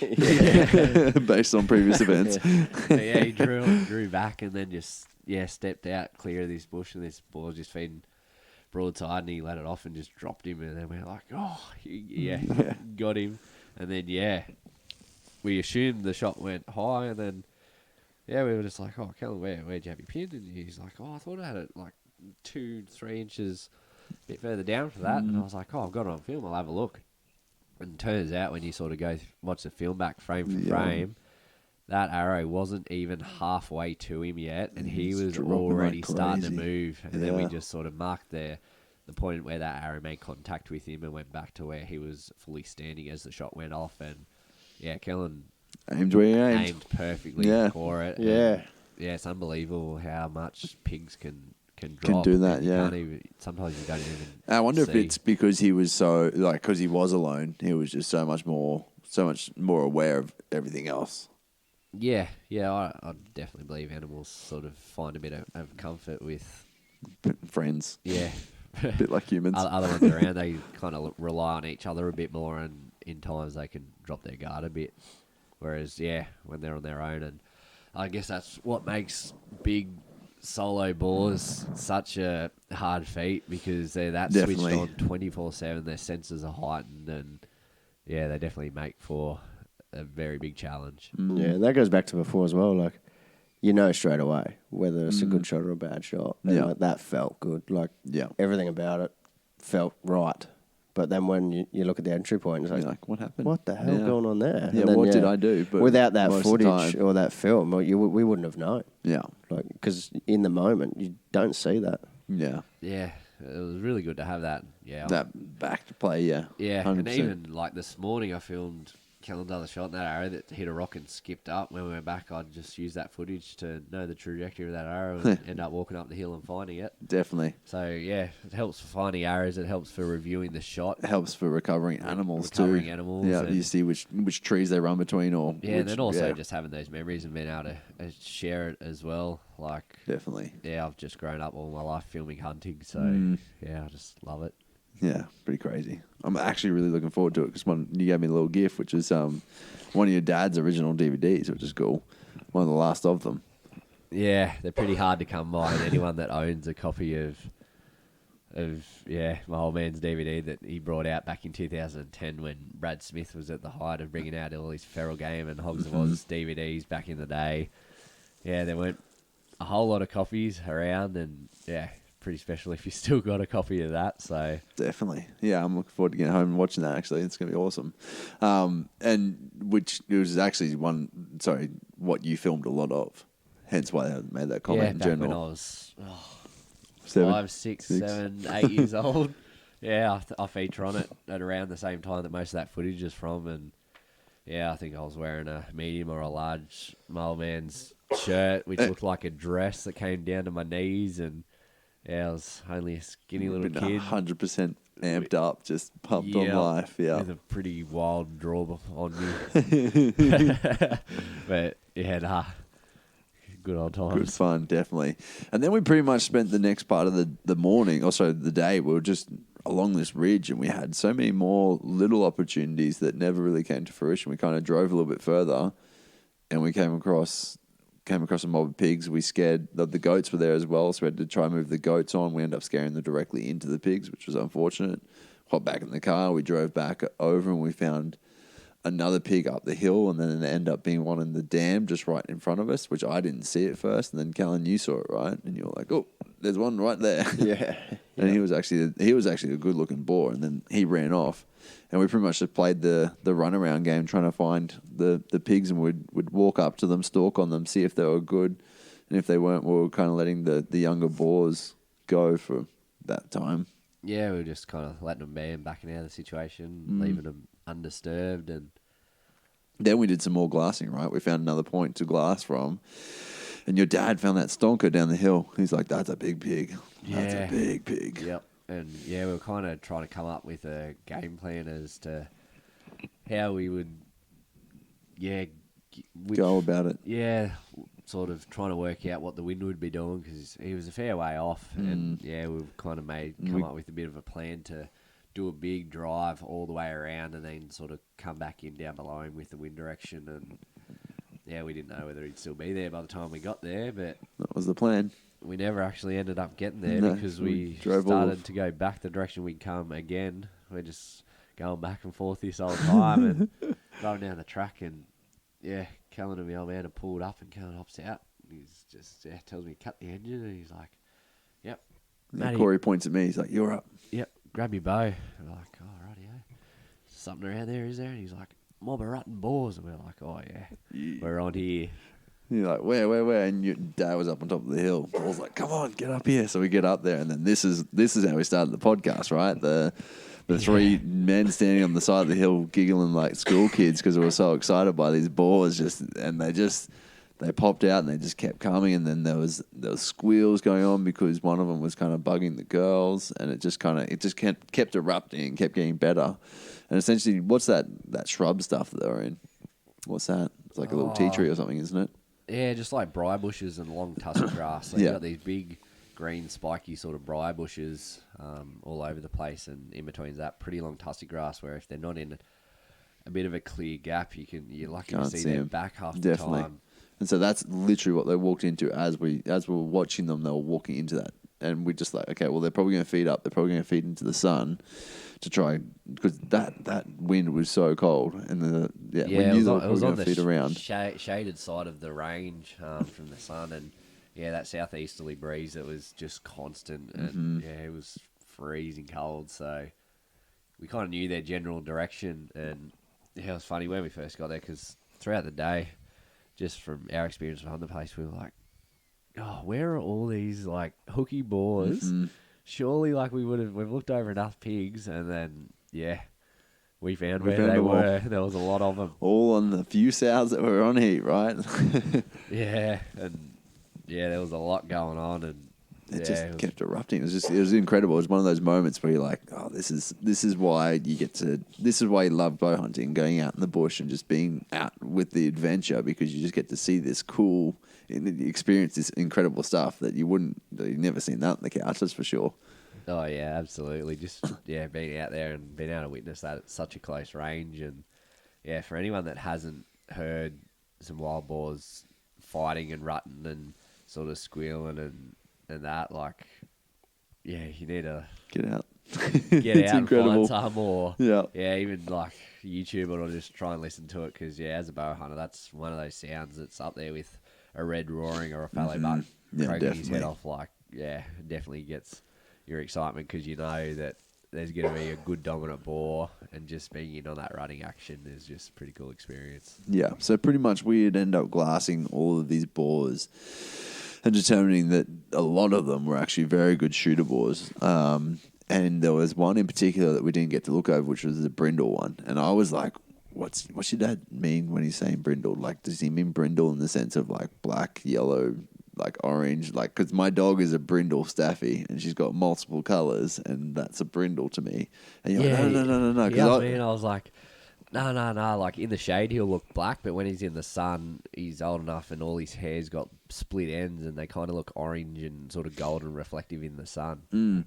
And so that was the first time I ever heard that. And your dad was explaining to me later that when they get to about 4 or 5, it's a sign of age, right? They'll start to get that reddish or that little aura essentially around them. Yeah, yep. Not all of them, depending on their colour, but there's some that do. They got a bit of age, and we never got a look at his head. We saw his back and saw that he was pretty lengthy hog and had like a good tail, good thick, long shaggy tail on him, and just the fact that he was the one that was kind of hanging on the sow that was definitely on heat. Yeah. And they were the ones that were making a lot of the noise, pretty much suggested that he was the mature, most dominant boar out of the lot. Definitely. And so he was the one that pretty much led the pack into the tussock and whatever else. So we kind of just started making our way up, and because it is such long grass and thick bush, there was times where we were like, is that a pig? We're not sure. And then you were like, there's a pig looking at us. So we had to just completely stop. Yeah, and some of them are only mere meters away, and like there's no sight, but you can hear them like digging up the ground or chewing and literally stuff like right that. next to you. Yeah. We kind of ended up a bit surrounded at some point. Yeah, and we kind of had to get our way up and above them, and we're sitting there just kind of waiting and hoping for opportunities in a sense. Like, we knew that it would come eventually, and if it didn't, we'd just keep moving along the ridge with them. And it turned out that there was this sow just below us, and I think that was the sow that was on heat, wasn't it? Potentially. Yeah, yep. And she kind of just fed through and kept feeding through. And then your dad's got his knockies up. He's like, "Are you ready? Are you ready?" I'm like, "Yeah, sure." I'm like, you just let me know, because I'm like, I didn't know which one the brindle was. I didn't really see it, and I was like, "Paul, if you say it's a good pig, I'm going to shoot it. Like, you just let me know." And he's like, "Mate, I would shoot it. Go for it." I'm like, "Okay, that's a good one." Yeah, he's looking at it. He's like, "Mate, it's got a lot of hook. I'd shoot it. Like, you got to be happy with that." Yeah. Because I was sort of back a little bit, and I was kind of, I was hanging back because I was getting different avenues that I could see through compared to like where you guys were looking down on them. So we were kind of just working as a team to see what was going to be the best shot, best angle, best pig. Yeah, in a sense. and I was kind of warning them when pigs were sort of feeding up in their direction, just so that they didn't get caught out for something that they couldn't see coming. Definitely. And we couldn't see if it was a brindle pig or not, and I drew back, and it was literally, he was in such a dark little space, and he had a black wall behind him pretty much of trees, and I just couldn't really make out his whole body. I'm like, I had to like move my head to see, and then double check back in my sight a few times, and then I shot him, and I was like, I'm pretty sure it was a good shot. It might have been a bit far back. And your dad's like, "No, you smoked him, mate. You smoked him." And we heard him run all of, I don't know, it sounded like 15 meters. And just toppling. Not far. Yeah, your arrow kind of zipped through him pretty quick, and not much noise really happened at all. And then he kind of ran down, and then we could kind of hear a bit of a commotion and what sounded like him sort of flopping around in the grass. And when you take out the dominant boar of a running mob, it's normally a sign where the other boars, I've seen where other boars have attacked the one that's on the ground. Yeah. But also the other boars just see it as an opportunity, and it just turns into an eruption of all these lesser boars competing against each other to then find the next most dominant. It was pretty interesting because obviously they're already making so much noise, and so I shot this pig. He squeals, runs up the back of the sow. She kind of runs off thinking that it's just the same pig that's been bugging her to like mate or whatever. So she runs off and gives a little squeal. And then we just hear some thrashing around in the bushes and stuff. And all the other pigs just stayed as per normal. Yeah, all the others were feeding. Yeah. Like, yeah. They were fine just because it was below me that I was keeping an eye on. And even at the shot when that boar ran downhill and everything, just didn't even chill. pause. It's just because it was like, is already what the noises were, essentially. Yeah. Yep.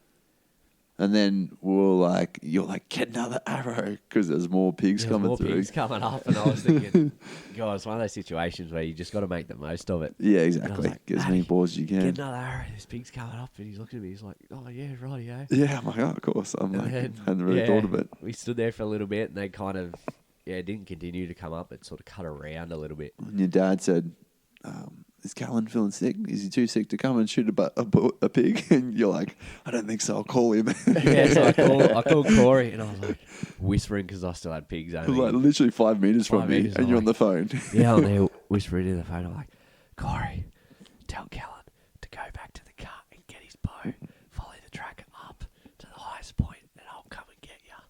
And he's like, I don't know why you were whispering. You weren't even with us, but you were whispering back. And you're like, okay, no worries. I really don't know why I was So doing good. that. It's like when you take a photo of people and you smile. Same process. One of those things, we were just so in the moment.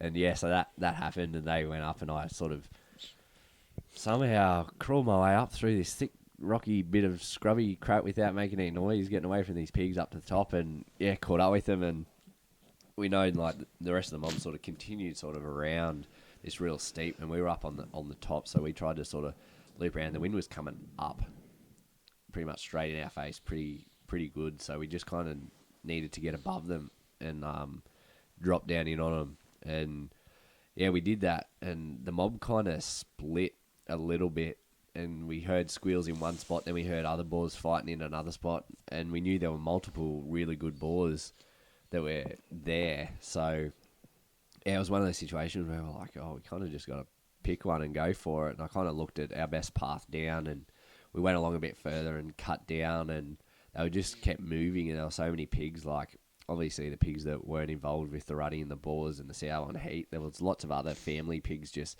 hanging off them, and some of them made it hard because they'd be in the way, and you didn't want to spook them back to the mob and them to know that something wasn't right. So it was quite a while. How long do you reckon we were gone from you, Matty? Mate, it was definitely like a good 15. No, it was actually way longer because we did a lot after. It was 15, 20 minutes before your dad came back to me because he's like, mate, just stay here. So the boys have max opportunities. Like, and also we just need to mark where we are. He's like, these gums get pretty similar. Yeah, so that was probably ended up being an hour total. Probably. It was quite a while because we were on these, just trying to get onto these boars, and it just ended up getting steeper and a bit wetter, like being the shaded side of the range. It's like obviously the ground was holding moisture, and we're trying not to slip down this steep stuff. And parts of it, it falls out from under you. Yeah, thick tussock and briar bushes that'll catch your clothes and poke you in the eye, and we're trying to maneuver down through all this and get in on these boars. And we eventually got down to a point where we could see them down in front. We kind of got around in front of the direction that they were headed, and we were above them, and direct line. They were quite a ways below us, but I ranged one, and I said to Kellan, I was like, that boar right there, believe it or not, he's 25 metres. And it was in a direct straight distance. It was a lot further, but obviously the angle compensation. If you were to flatten it out, how long would you say it was? Ooh, would have been double that. It looked a long way. I reckon it looked like it was a long way. Yeah, the arrow would have been in the air quite a ways for only using a 25-metre pin. Yeah. So they were down below us a fair ways, and we finally got onto a pretty well-used pad that pretty much led down to cut them off. And while they were below us a little bit, all these boars just started fighting, and they were frothing at the mouth and going absolutely nuts. And we kind of just stood there just watching it. And just enjoy the noise. Yeah, and a few of the boars sort of would run others off, and some of them end up looping up towards us, and one of them, if he had stopped it was really hard because they were just constantly always thrashing each other, so having to move because moving each around, other's so it's hard fighting to almost. get a shot. and one of them sort of came up, and he was close. Like, I think I ranged him, and he was, I don't know whether I told you, but he was at 15 metres, and actual distance was probably like 20, 25 metres from us, so he'd come a fair way up. Yeah. Close to us, and he kind of looped around, and obviously thick grass, a lot of hard to see him, and him also not moving. Yeah, he ended up sort of looping back down to the mob, and we just continued forward on this pad, and yeah, got down onto like a bit of a bench. It flattened out a bit once we got around out of this little bit of a tight draw that we were in. And yeah, one of the better boars that he was like a proper good one. Like, he even got me excited.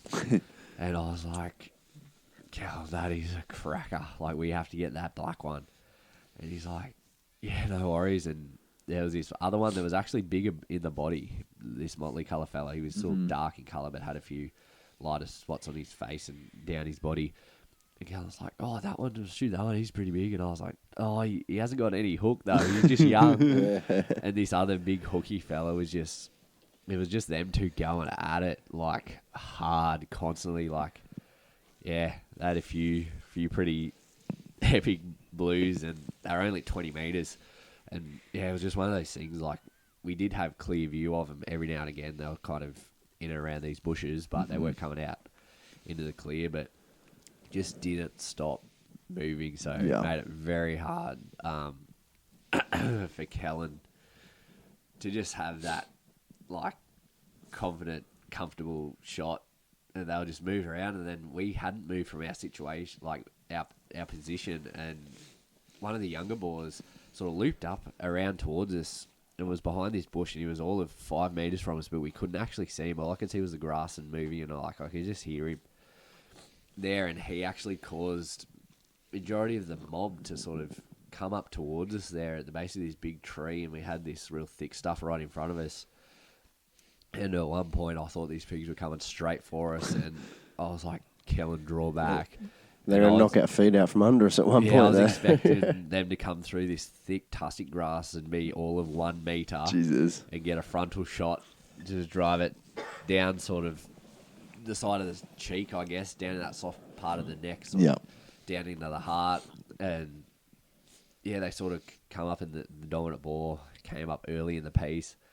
And yeah, they're all of 4 or 5 metres in front of us. And these two boars are just going off there into each other. Like, just the noise was unbelievable. Could you see them actually, like, were they like smacking each other? Like Yeah, they do sometimes a couple of times they were into the side of each other. And yeah, just so cool. Yeah, it was just ended up being an awesome experience, even though it didn't end up working out. And that boar sort of came around a tree, and we had scrub in front of us, but Kellan had just recently been drawn back for probably a minute. Poor bugger. It felt like 10. Yeah, I feel bad because I thought... Good half hour for me. Yeah, I just thought these boars were just going to come straight for us at close range. So I got him to draw back in anticipation.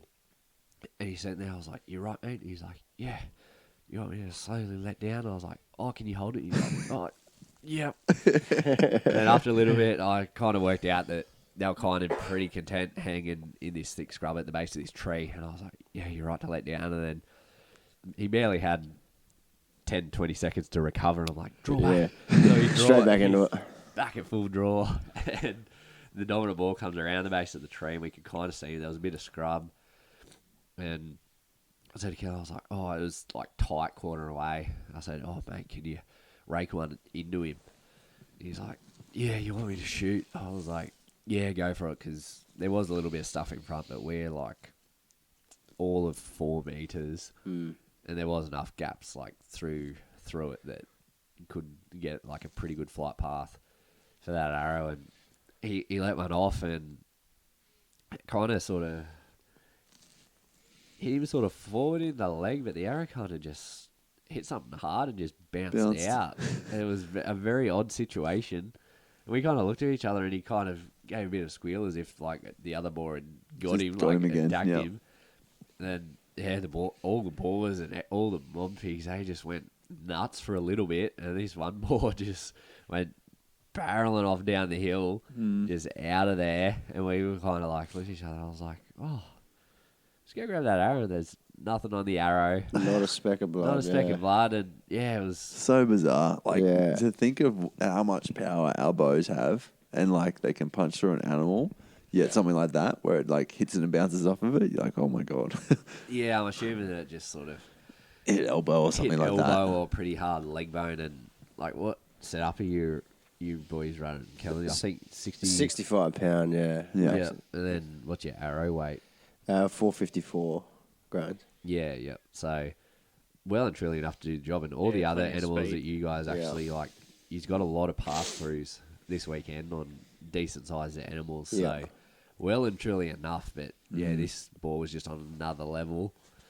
And, yeah, it just didn't play out. But, yeah, wasn't fatally wounded and didn't even draw a speck of blood. Might just have a little bit of a bruise on his leg, but Yeah, exactly. nothing more. I think he would have got towed I up was by gonna other say, balls a lot. Probably would have lot already more. had them. Yeah.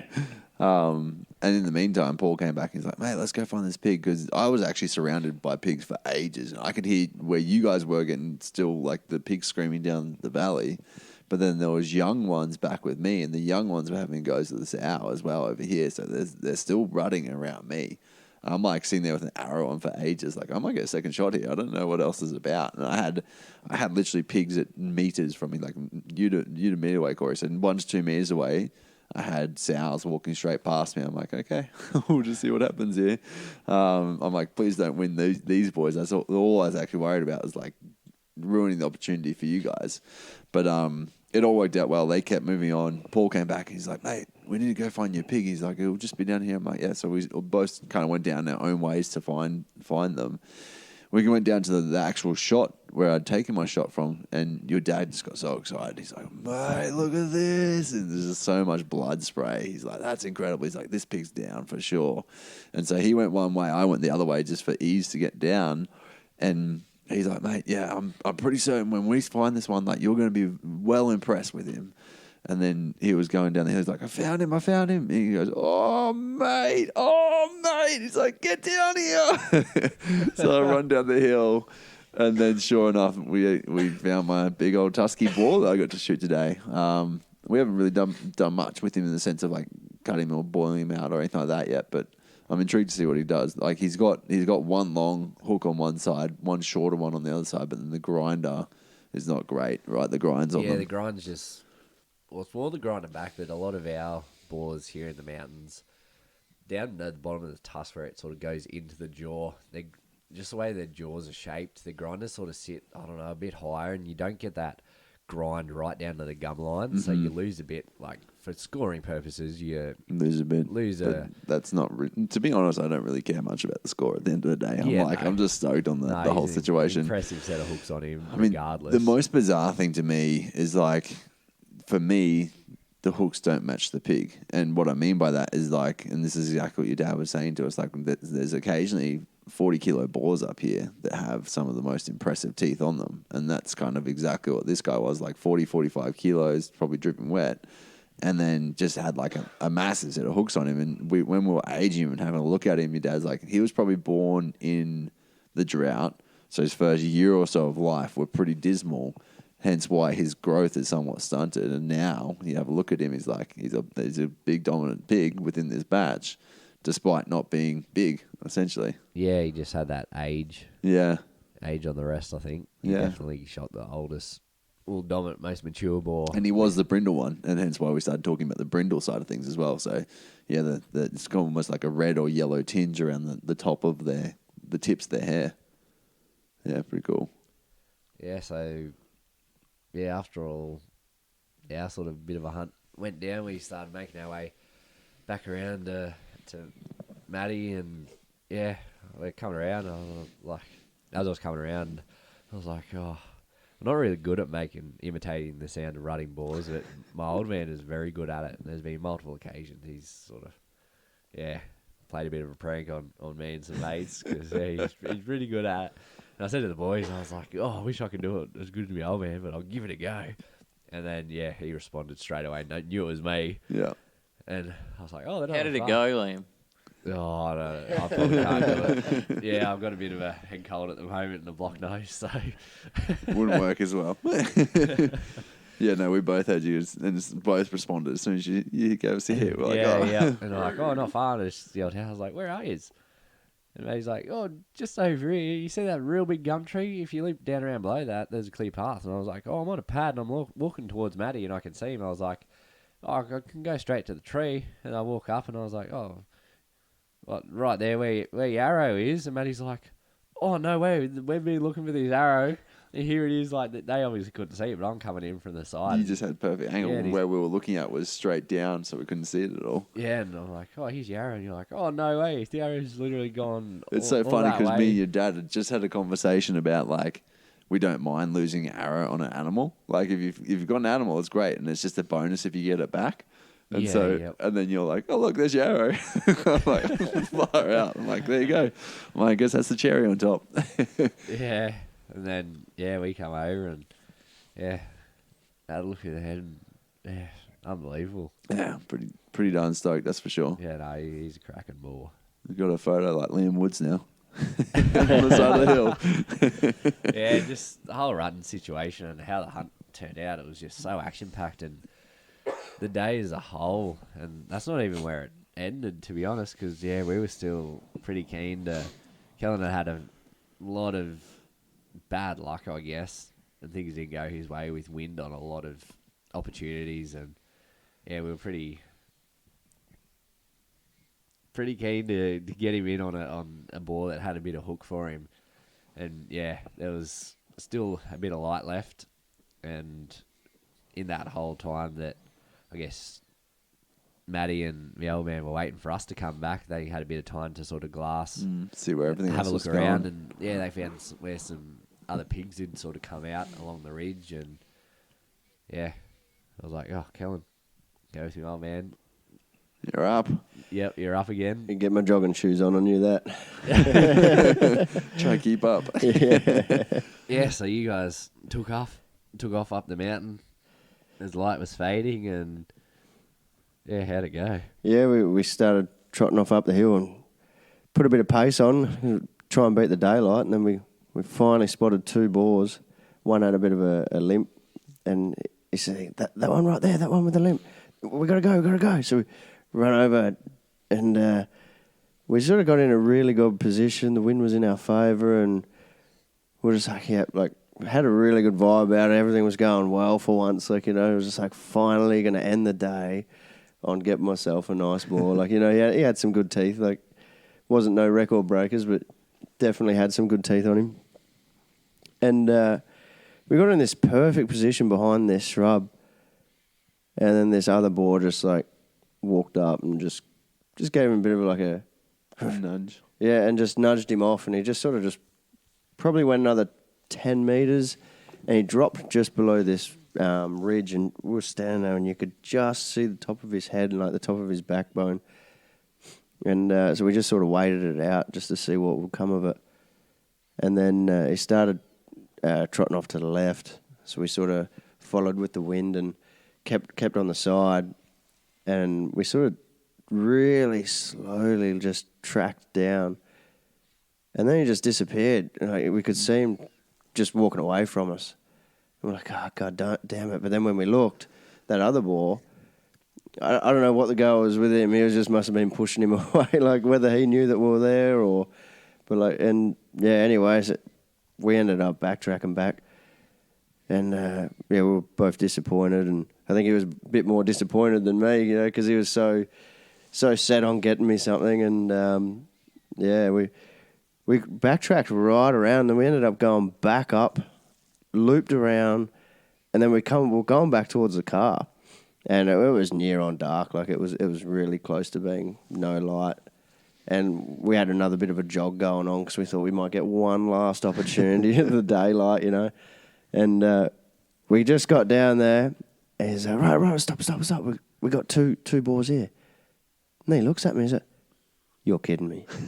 These are the two boars that we were just on. And I'm talking this would have been a good, probably 500 metres from where we were in the opposite direction that we originally travelled and seen them travel. Mm-hmm. So they must have looped right around in the meantime, while we've started walking off. And Yeah, it was definitely the same. Like he had the limp, he had it all going on. And I believe it's a pretty well-known pig, right? In general. Yeah, we've seen him in the past, and yeah, he's always just had a little bit of not a bad limp, but just a little bit of a limp, just enough to be recognisable. And yeah, he seems to live with this other little boar. I think that other little boar has like a little white tip on his tail, and pretty unfortunate. I don't know what he had both times going on. Both times he just kept nudging him off, but yeah. Very difficult situation, and obviously the light faded so quick in winter. The days are short, and it gets dark very quick, and the temperature drops. As soon as the sun's gone behind the mountains, you're just done pretty much. Yep. So, that pretty much was the end. Sums up of today. The last few days. Yep. So, Kellan, what have been some of the biggest learnings for you, like coming to this trip? Slow. Just everything slow. Mm-hmm. Yeah, I think early in the stage, I started trying to really remember just slow, because Liam and both his old man were just drilling it into me, because I was too fast. The first day, it was, I reckon, probably lost a couple of opportunities just because I'd draw the bow up too quick. That was mainly like in close. Yeah. Just sort of raising Fast that movements. bow up a bit quick, and not having that bow out in front as a bit of like a cover for your face, as well as just having it in that ready position, so that if that animal is facing towards you or is looking, or in a situation where it can pick up movement, even if it's still feeding, you have pretty well lit, like very minimal movement in drawing when your bow's already out in front of you and you're kind of behind it, sort of, just drawing that over and back to come to full draw. So there was a few situations early on, and we recognised those and kind of, told you ways around it and how you could improve. You took note very quickly and picked up there, and as well as... I think that's the best part. Like, you can watch videos and read stuff all you want. Like, you can read them all day, but when you're actually physically out there in the field, like learning by people right by your side in the moment, that's when it really triggers you to remember that stuff. Like, Definitely. Yeah, definitely. And Corey, do you have any big takeaways from the weekend? Biggest learnings?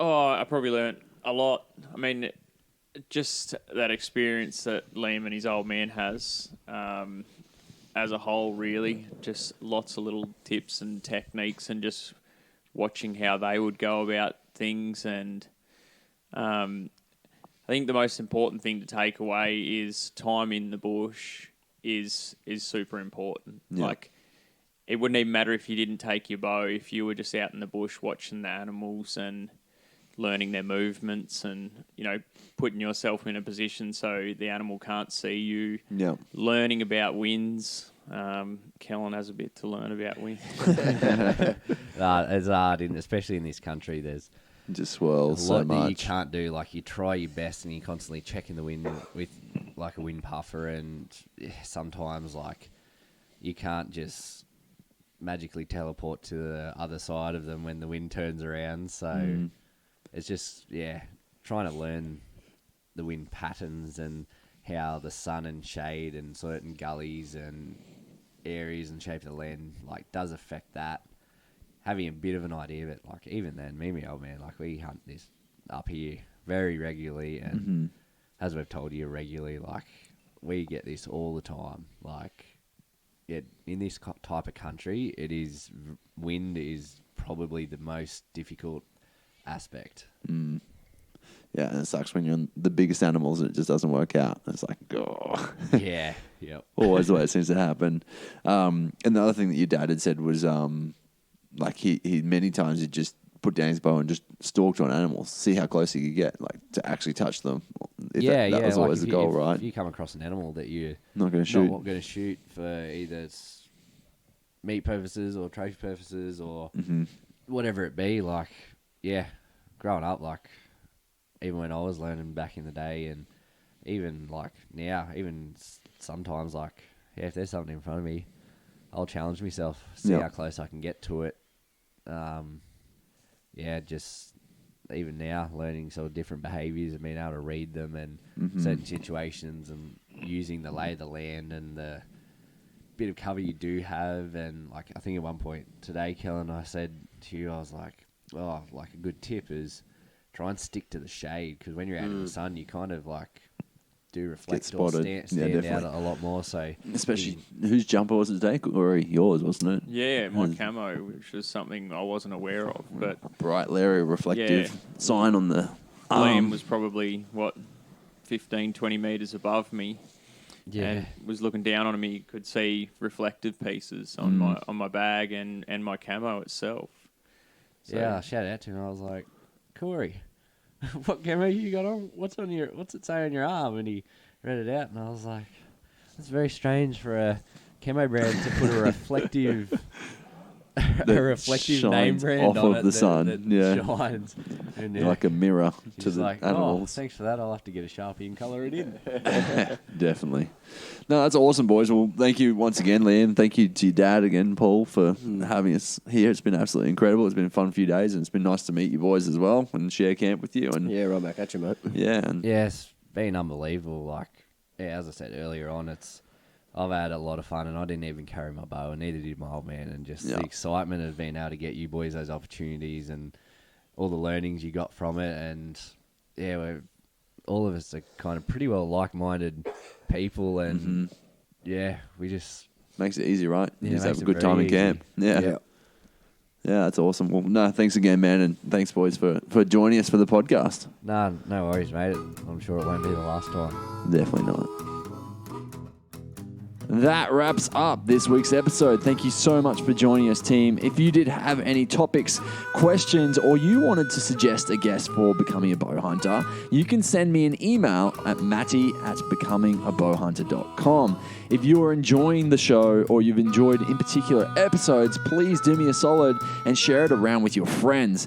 If you are not already, please hit the subscribe button, as the more subscribers we get, the higher the podcast gets ranked, and that definitely helps out for showing it to other individuals.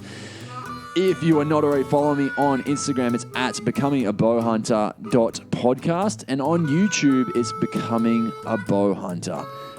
Get out, team, fling some arrows, get that practice in, and walk those yards in the paddocks until you find those critters. That is it for now, but not the last time that you'll hear from Becoming a Bowhunter.